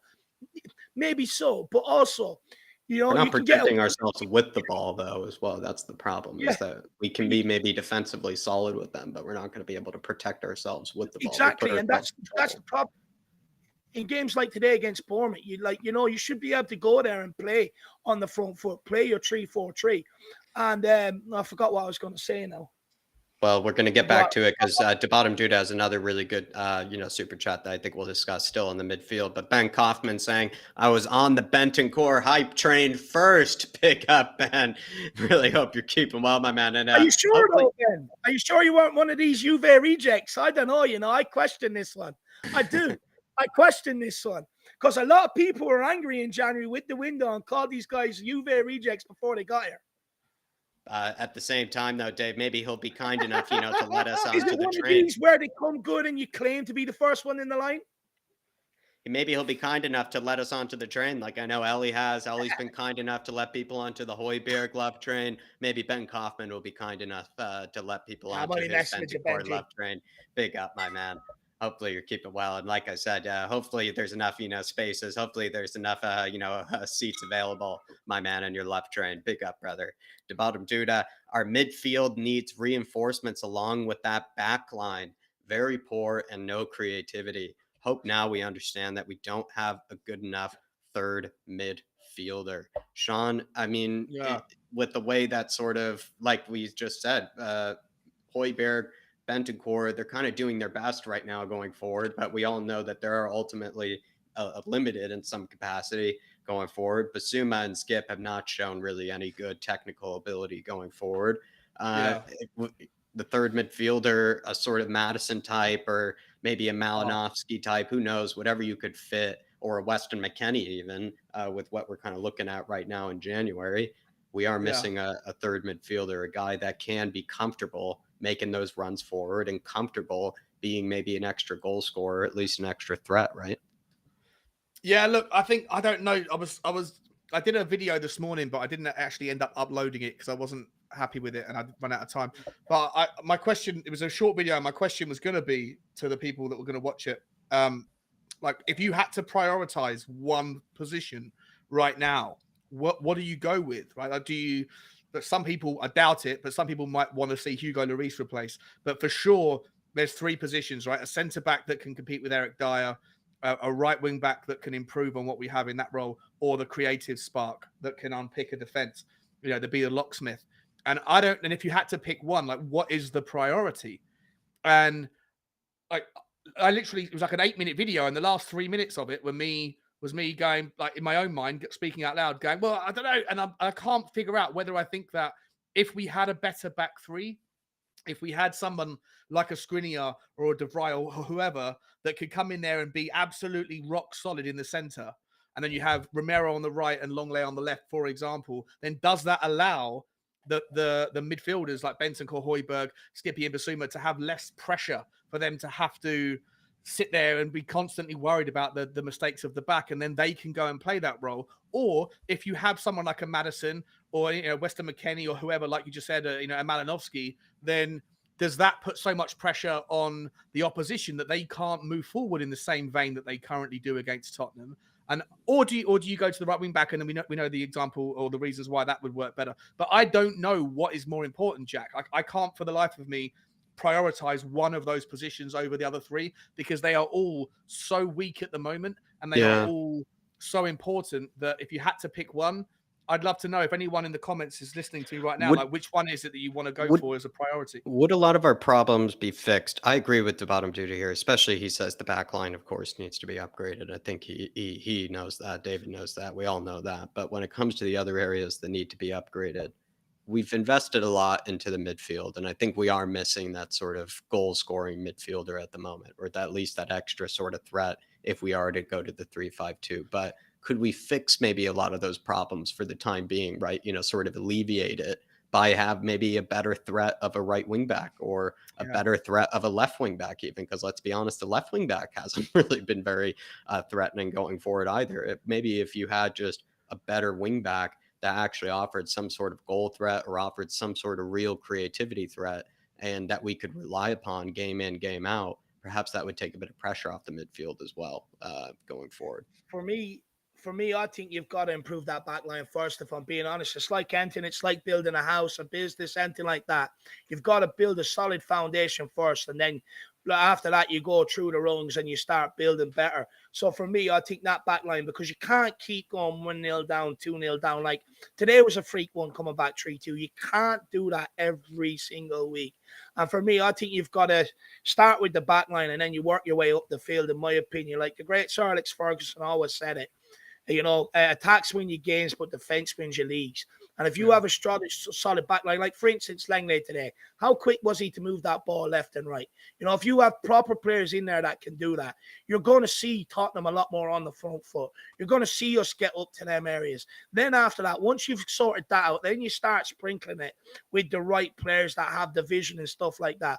But for me, it's got to be this back line that's improved first, right across the center of it. That spine has to be absolutely solid. And I think it's the 3-5-2 is something we're going to have to talk about this upcoming week to bottom dude. And I think in a lot of different ways, I think you might have been proven right, my man. And you know me, you and I have spoken about it to some extent via the voice notes. And I'd love to hear your thoughts yet again to bottom dude, my man. Jack, just quickly, before you move on to the next one, I just want last point. I don't think you'd have to improve the left wing back in January because we've already got two players that are somewhat competent, and you've got Udogie coming in. So I think that we are stuck. We've got what we've got in the left wing back spot. We have to work on right wing back, centre back, and creativity, and then I think we're done. Right, Sean. Just quickly, Sean, I'm not sure, maybe I forgot, but would you agree with my kind of theory where I know we probably are missing that sort of Weston McKennie, or at least just somebody that could make those venturing runs forward and score at the moment? We need somebody to take that burden off of Højbjerg and Bentancur. But could at least for the time being in January, could it be sort of alleviated by having just a better right wing back going forward, like a much more consistent threat? Maybe it just sort of takes the pressure off those guys a little bit. Even gives them more space, even. Yeah, 100%. And that is a position where we currently have three players that are occupying spots in the squad. And one of them, Jed Spence, clearly isn't in the manager's plan. So he should be loaned out, right? What you have to obviously factor in, like if you want to bring anybody in, we've got a jam-packed squad. So if you want to bring people in, you have to get rid of people, either loan them or sell them. There is a spot if you get rid of, if you've got three players and one of them is just not wanted, and the other two we all know none of us particularly like, then to me, the right wing back is probably the easiest place to go after. Which player that is, though, Jack? There's so many central midfielders available. There's so many. If you pay the right money, and there's so many forwards that you can go after if you pay the right money. And look at the list of people that are out of contract in the summer. And the same with centre backs. There's so many. Right wing backs, though, for me, it's a bit of a niche market that play right wing back in the role that we need them to do, because there's not that many teams that play with the back three. Most teams play 4-3-3. So most of the right backs that are out there are specialists at right fullback spots, not a wing back spot. So finding that guy is going to be a needle in a haystack, I think. But for me, 100%, Jack, that there's more than enough justification to say you find the result, you find that you fill the gap there, and everything take else problems away from a different area, or at least make the problems less profound. You could 100%. Say. I disagree. Why would you? Because ultimately you're bringing in a right wing back for going forward. You have a number of options that you could sort out with that, but you can't keep conceding goals the manner we're conceding them and the way we're conceding. Originally, I think we all are. It's the conventional wisdom, Dave, and I think everybody has been saying is, upgrade the defense, bring in the center backs. But I think they're also saying, what do we maybe alleviate going forward? How do we fix our problems going forward at the moment? I get that, but it's priority. Like at the end of the day, what's the point of bringing in a right wing back? He's not going to help you keep clean sheets. And what's the point? You know what I mean? You've got to learn to keep clean sheets first and get a foothold in the game, because no point of bringing a right wing back from the bomb forward and you're still conceding goals the rate we are at the back. It comes down to priority. And for me, it's just got to be a center. It's got to be across that back three until you get a unit. And I guarantee you put a unit there, your keeper will look so much better. Your wing backs will look so much better because the ball's being moved into them quick enough. But once you get that solid foundation, that's when you start looking at the other areas. But and plus, centre back is a position that we've neglected since the prime Poch era. We've spent money time and time again on right back, right wing back and stuff like that, but we haven't in centre back. There's no point to keep doing all these other areas in the team and still sit here and pretend Sanchez is good enough for this football club and other defenders here along the line are good enough for this football club. What's the point of having all the flair you want when every time you get broke on, you're going to concede goals? It's pointless. There's no point. You've got to If you had to pick one, I'd agree with you. Probably it's a centre back. But in the order of priority for me, it's probably centre back. Then it's a toss up between right wing back and creative player. Yeah, But Dave, what's that what I'd second love to one? ask. What's that second one for you, Dave? I Yeah. think that's Okay. Yeah. where Sorry. we're I think we're talking about that second priority, I think, for Sean and I, and for Mhm. Debatum Duda here. What would be that second priority for you, Dave? Just so Debatum Duda knows. A second priority for me would be I would go for another player up in the forward area. Okay. Okay. So like a right winger or something like that, or a third midfielder, kind of like he's saying. Yeah. Alrighty. Yeah. Jack, would you say that Ben Davies and Eric Dyer, you can split this out individually if you want, right, or use them as a two. Do you think that they overachieved their whatever their level is? Do you think they overperformed last season, or do you think they've underperformed this season relative to what the I expectation think is? Or is Conte it has both? raised their levels, Sean. I think he has raised their levels and raised their capacity and their ability. But at the same time, I think they're those guys that do fall and they do capitulate and they do go through bad patches and bad spells. And like, I think let's hope they pick themselves out of it, and they can. But I think that's where it was, is Conte was sort of using a very good, it's probably very mean to call it a manager bounce because it was such a long manager bounce under him, but you Yeah. sort of look at it, right, where he did raise their levels for a long time and they didn't really fall from it, too often, or very very frequently. And so it feels like, maybe, is it sort of the reference, Sean, of it's been a long time coming, because we know Yeah. what Ben Davies is capable of at his worst. We know what Dyer's been capable of at his worst. I think Sanchez, if anything, is really the guy that's clearly crumbling, and like Conte hasn't improved him really at all by the looks of it. And so that says, I think, more about Sanchez than it does about anybody else, because Conte somehow found a way to improve Ben Davies and Eric Dyer, regardless of what you think of them. He has somehow improved them, especially Ben Davies, because he was one of my first guys, to leave the club under Nuno. But the way he improved those two, Sean, I think it also says a lot about Sanchez, because at least ultimately they did raise their levels, where I don't know if Sanchez has actually ever raised his levels really under He was Conte. He's so almost bad gotten today. worse. He's almost gotten worse in some capacity. But I think They all even today, though, we actually- saw from Dyer, I thought Dyer actually, I don't want to, put moon boots back in the team, but if we found ourselves without Romero again, I'd rather he just go with Dyer at right-sided center back, I think, than Sanchez again. I think that really proves that today. I think Moon Boots ultimately, despite what we may think of him, was so much more sound there, I think, than Sanchez, even just on the ball. And that just saved us so much more, just having somebody that wasn't ballooning it everywhere and wasn't, taking 12 touches to get it under control, etc. Yeah. But this is the problem.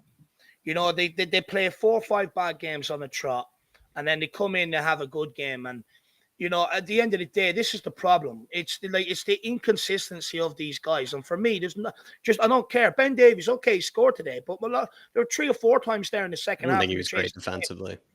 Four passes on the trot, he gave away the ball. It's more than that. It's like, if we want to be better on the football, we have to be more consistent with our passing and stuff like that. For me, Ben Davies, Dyer, Sanchez, they've all got to go. This is the problem over the last few years. You get shit games and then you get good games. No, you ask any manager, they prefer to have a solid 7 every single week, then 4 one week and 10 the next week. Every manager will say to you, I want a solid 7 every single week. And this is the problem. Like, we're falling into the same trap again. I get what you're saying. Look, he's better than Sanchez on the ball. But I'm not excusing them for the games gone by. And this is the problem. They've all got to go, and you've got to bring in guys that genuinely love defending and can play football and play the modern way. It doesn't matter who you pick, whether it's Dyer one week, Sanchez the next week, or Davies another week. They'll all let you down. They will all let you down. Yeah.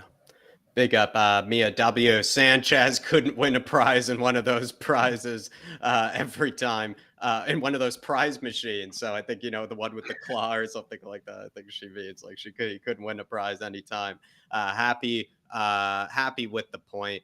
To see us not giving up. Come on, you Spurs. Come on, you Spurs. Come on, you Spurs. I bet that celebration that Lucas gave when Bentancur scored, the way he was screaming in Bentancur's face, was basically probably Mia at the TV screen, I would imagine, Dave, because she loves Bentancur and she's on that Ben Kaufman Bentancur love train. She was probably one of the first as well. And I bet she looked like Lucas when Bentancur scored that goal, just screaming in his face with absolute love. Big up, Mia. No, big up me, yeah. And I apologize to Ben. He said he was the first fan show he arrived. He was on there calling himself Ben Bentoncourt or Bentoncourt Kaufman. So maybe he Mhm. did. Maybe he did. Gotta trust the Kaufman there, Davo. Big up me a W. Hopefully we can see you on the fan show at some stage as well. Big up to Jay. Good to see you in here, my man. That's what happens when neither Emerson or Doherty are on the pitch. Well, Conte learned from it though. Hashtag come on, you Spurs. Big up to Jay. Dave, Is it something you would do? Lucas right wing back, like, is it something we just have to go for if he isn't going to play Spence?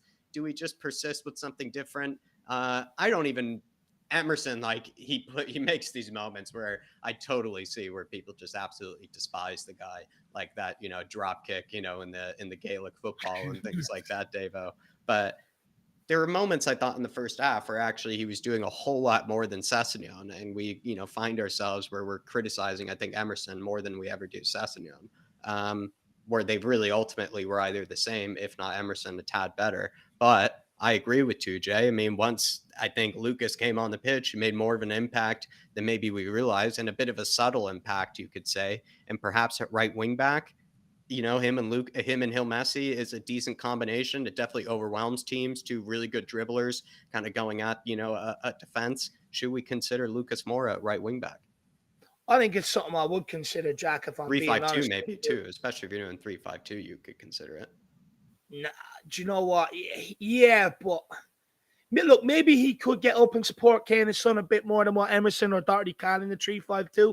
I just don't like the 3-5-2. But look, I definitely think it's something we can look at about Lucas, right wing back, and Gil Messi playing ahead of him. Look, with Emerson today, my problem was I thought he was just on everything too slow. Like there's times skips running in behind. And Emerson is literally waiting until the defender's in front of him to try and play skip. And what he's doing then is when that angle is being closed down, he's forcing skip wider and wider and wider. It's just like, look, get your head up first time, put it in there, run off and receive it back. It was really, really, really frustrating today. Really frustrating me today, Emerson was. And look, I'm not one of these that have been on this anti-Emerson hype train. I think sometimes he's been harshly criticized, but today, Jack, he was really frustrating me. Just move the ball quicker. What are you doing sitting there waiting for a defender to close you down before you move it? It's just like, for me, I thought he was absolutely way off his game. But Perisic is another option that side. Keep Sessi on the one side and put Perisic that side. Like, this is the thing. We do have options, but Emerson was extremely, extremely woeful today. Frustrating in nearly everything he done, for me, to be honest. Yeah. I see where 2J is sort of coming from when it comes to it, though. Like, if you really don't like either of them, you probably want to see just something else. And it's not going to be Judd Spence as much as we all want it to be Judd Spence.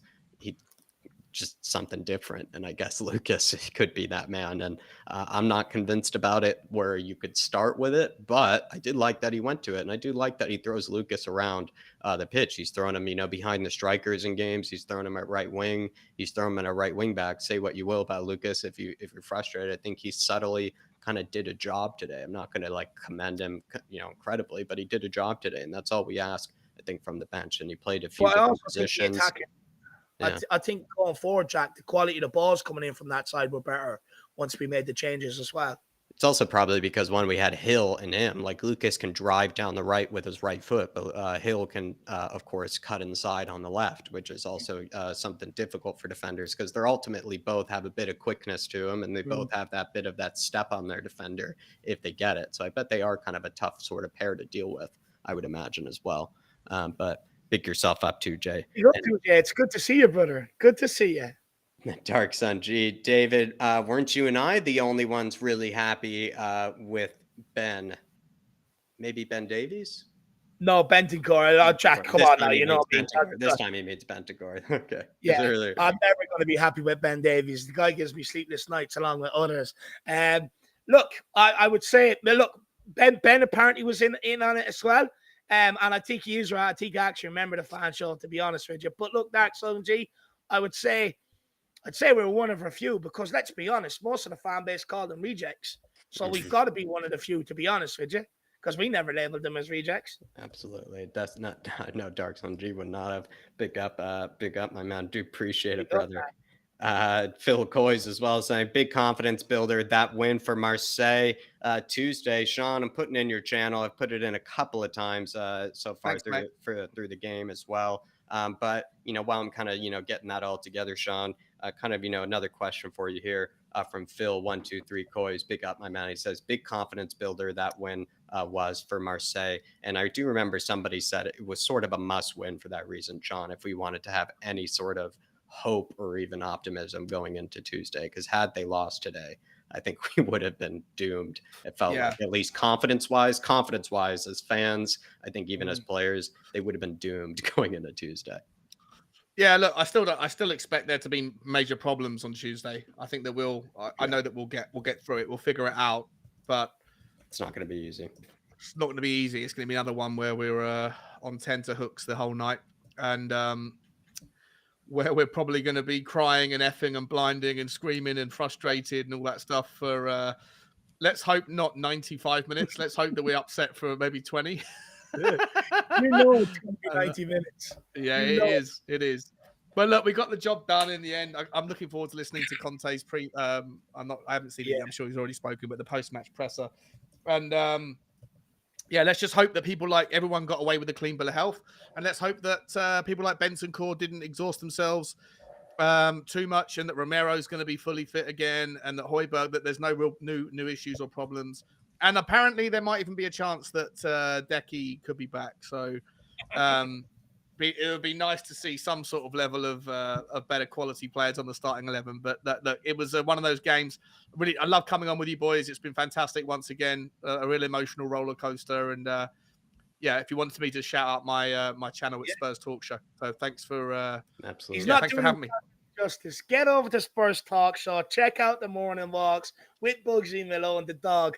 And, very well broken down as well. I wish I could walk and think the way Sean does. I don't. I walk bent off steam. But everybody get over there and check it out. And I got a prediction off the outlet, actually. He's going for a draw out in Marseille. So we'll see if that comes true. Him and Sean, he called it here today about a comeback in the second half. But Sean, I think you're a good omen, man, because Leicester, we were down, came back, got the win today as well. Absolutely love it. Absolutely love it. Sean's the good luck charm he is. I think people have noticed that before. Big up, Mr. Harris. Big up, Mr. Harris. Love you, my man. Bottom Duda with a super chat. Ndika or Rodrigo Bacau are the two defenders I'd like to see at Spurs, especially Bacau.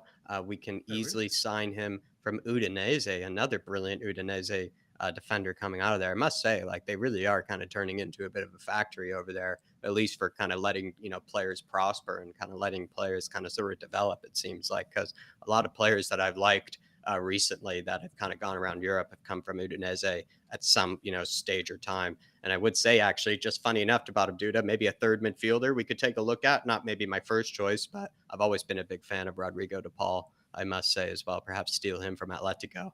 But Ndika, for me personally, I don't know enough about Bacau. That's just because I don't know enough about him. But I would go Ndika for me personally, especially because he is sort of kind of the build of a Premier League defender. I think he's like 6'4", absolutely massive, is a lot quicker, I think, than Dyer as well. So ultimately I would take him, I think, to Bottom Duda. But lads, anybody know about this Rodrigo Bacau by chance? Sean? No, don't know. Nothing. Never heard of him. I'll be honest. I don't want either. I want an established name coming in here. Dave, but just to push on you, Dave, here, you've said that before, and then ultimately you didn't get anything. And do you want to say that again, come January? Would you like to say that ultimately you would just take something? Because we have shown that even when you bring in a Longley, it still is a lot better than Dyer or Davies. So would you maybe take a Longley, even though it's not a Bastoni, a Gavardiol, just to push on you a bit? Would you take something like that? Very true. Very, very good point there, Jacko. But no, I wouldn't. Like the whole idea. No, honestly, he's a patient man. He's a patient man. The whole idea why we didn't get anything in the summer properly was because we were waiting for our first choice targets. It's true. So I want the first choice targets in here. That's what I was promised, and that's what I want, because ultimately, no matter how much people berated me about my opinion on the back line, I told people this was going to happen. We were going to go through these periods, and we're going through it now. And everyone's blaming Conte, blaming this, blaming that. The back line is being highlighted, and I'm glad everyone's on the train now that we have to improve this back line. It has to be first choice targets coming in here, because, Jack, you know, if you don't bring in first choice targets, that's how you end up with Sanchez's, Dyer's, and Davies. That's how you end up with them. Mm. The bottom Duda also saying to you as well. He says, Dave, we're not going to get any established names at center back. I hold out hope. He's just a patient man, to bottom Duda. Clearly, he wants the best for the best. He wants the creme de la creme. He wants the creme de la creme. To bottom Duda. He won't settle for less. Pick up, my man. Really appreciate the support, everybody. Sean's channel is in the chat as well. Please show Sean some support. But lads, I'm going to kind of get some, concluding thoughts from you, and I think we might wrap it up here. So, Sean, any kind of, final thoughts on the game? Anything that maybe we didn't get to talk about that you probably want to address, or final words maybe for the Spurs fans out there? No, listen, it was obviously one of those games, one of those days. It was always going to be tough. Anybody that was uber confident was probably, kidding themselves. It's one of those, days where you hopefully transition from a team that's lacking confidence to one where we can now, there's things that we can take from it. I still think there's lots of reasons to be fearful and worried, but the 3 points were a must. Newcastle won. Chelsea obviously dropped points. Manchester United now have got things to do tomorrow. It's all to play for. The top 6-7 teams are all kind of breaking away from the rest. It's a fascinating season, and Tottenham are finding a way to get it done. So let's get behind the team, get behind the manager, get behind the players, and we've got 3 days, 72 hours until the next biggest game of our season. And it's going to be another roller coaster. So I can't wait to see you all there. Well, Sean, don't go anywhere yet. I'd say to you, just quickly keep your phone on, because you never know. VAR could end up calling us back about 7 o'clock tonight. Yeah, the sporting fan made a joke about that. He said, lads, I'm still waiting on the VAR decision. They just said they'd be another 30 minutes. I think he said something like that. So true. I'm expecting it. But, Jacko, where can people find you, my man? Like, don't ever forget to plug yourself. You're an integral part of this. Dave, maybe just give your sort of final thoughts while I kind of put that in there. Okay, my final thoughts are, look, at the end of the day, we avoided confidence coming in here. A bit like Shawnee, it was just about getting the 3 points over the line, dusting off what's gone by, and going into an important week with that sort of winning feeling. Hopefully now that winning mentality. Look, I'm just glad everyone's now woken up to the problems we have across that back line. It doesn't feel like I'm fighting a losing battle anymore. And I only say it because I want the improvement in Tottenham and the betterment in Tottenham. And as well, I think same old players that let us down, but the players that Conte made, changes Conte made coming off the bench, bringing on some of maybe the better guys like a Bentancur, people like that, I think really helped the comeback. And I think you've got to give Conte a lot of praise, because he tried to rotate for the Marseille game to give us the best possible chance against Marseille with the best possible players. Ultimately, players that have sat here and moaned about minutes before got them and let us down yet again. And he was quick to change it and bring these guys off the bench. But the knock-on effect that has, are they going to be tired for Marseille? Who knows? But at the end of the day, 3 points is all I care about. I don't care how they come about or how we get them. Preferably a bit less heart attack sort of moment, but 3 points is in the bag, and ultimately my weekend's not ruined, so I'm happy. Time for a curry, mate. What's your takeaway? Yeah, Dave, Bournemouth, we're taking orders. Maybe you can get in on it. Yeah, I sent in my my order to their Twitter account, Jack. I said, look, I'll have a chicken korma with egg fried rice and a portion of chips. I'm doubling up on the carbs today because we won, so I can afford to. Maybe that's why they needed a second piece of paper, because Dave's order. Yeah. Don't forget the extra korma. No, that's why I brought the second guy on. That was just the second guy came on because I need the onion bhajis, I need the samosas, I need the triangles, the spring rolls. I need the sides to come with it, Oh, it sounds nice, mate. It does sound nice. And Dave, you were a maniac last time, and doing so many things after the game. Are you able to run a fan show today? Says Mia. Yeah, of course I'm here. Look, what I will say is just give me.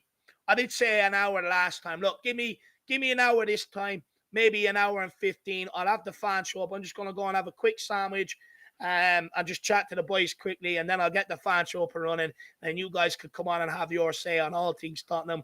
Plenty of frustrations, but plenty of elations. So let's have it. Absolutely, absolutely. And everybody, I think that'll be all for now. We're going to be signing off.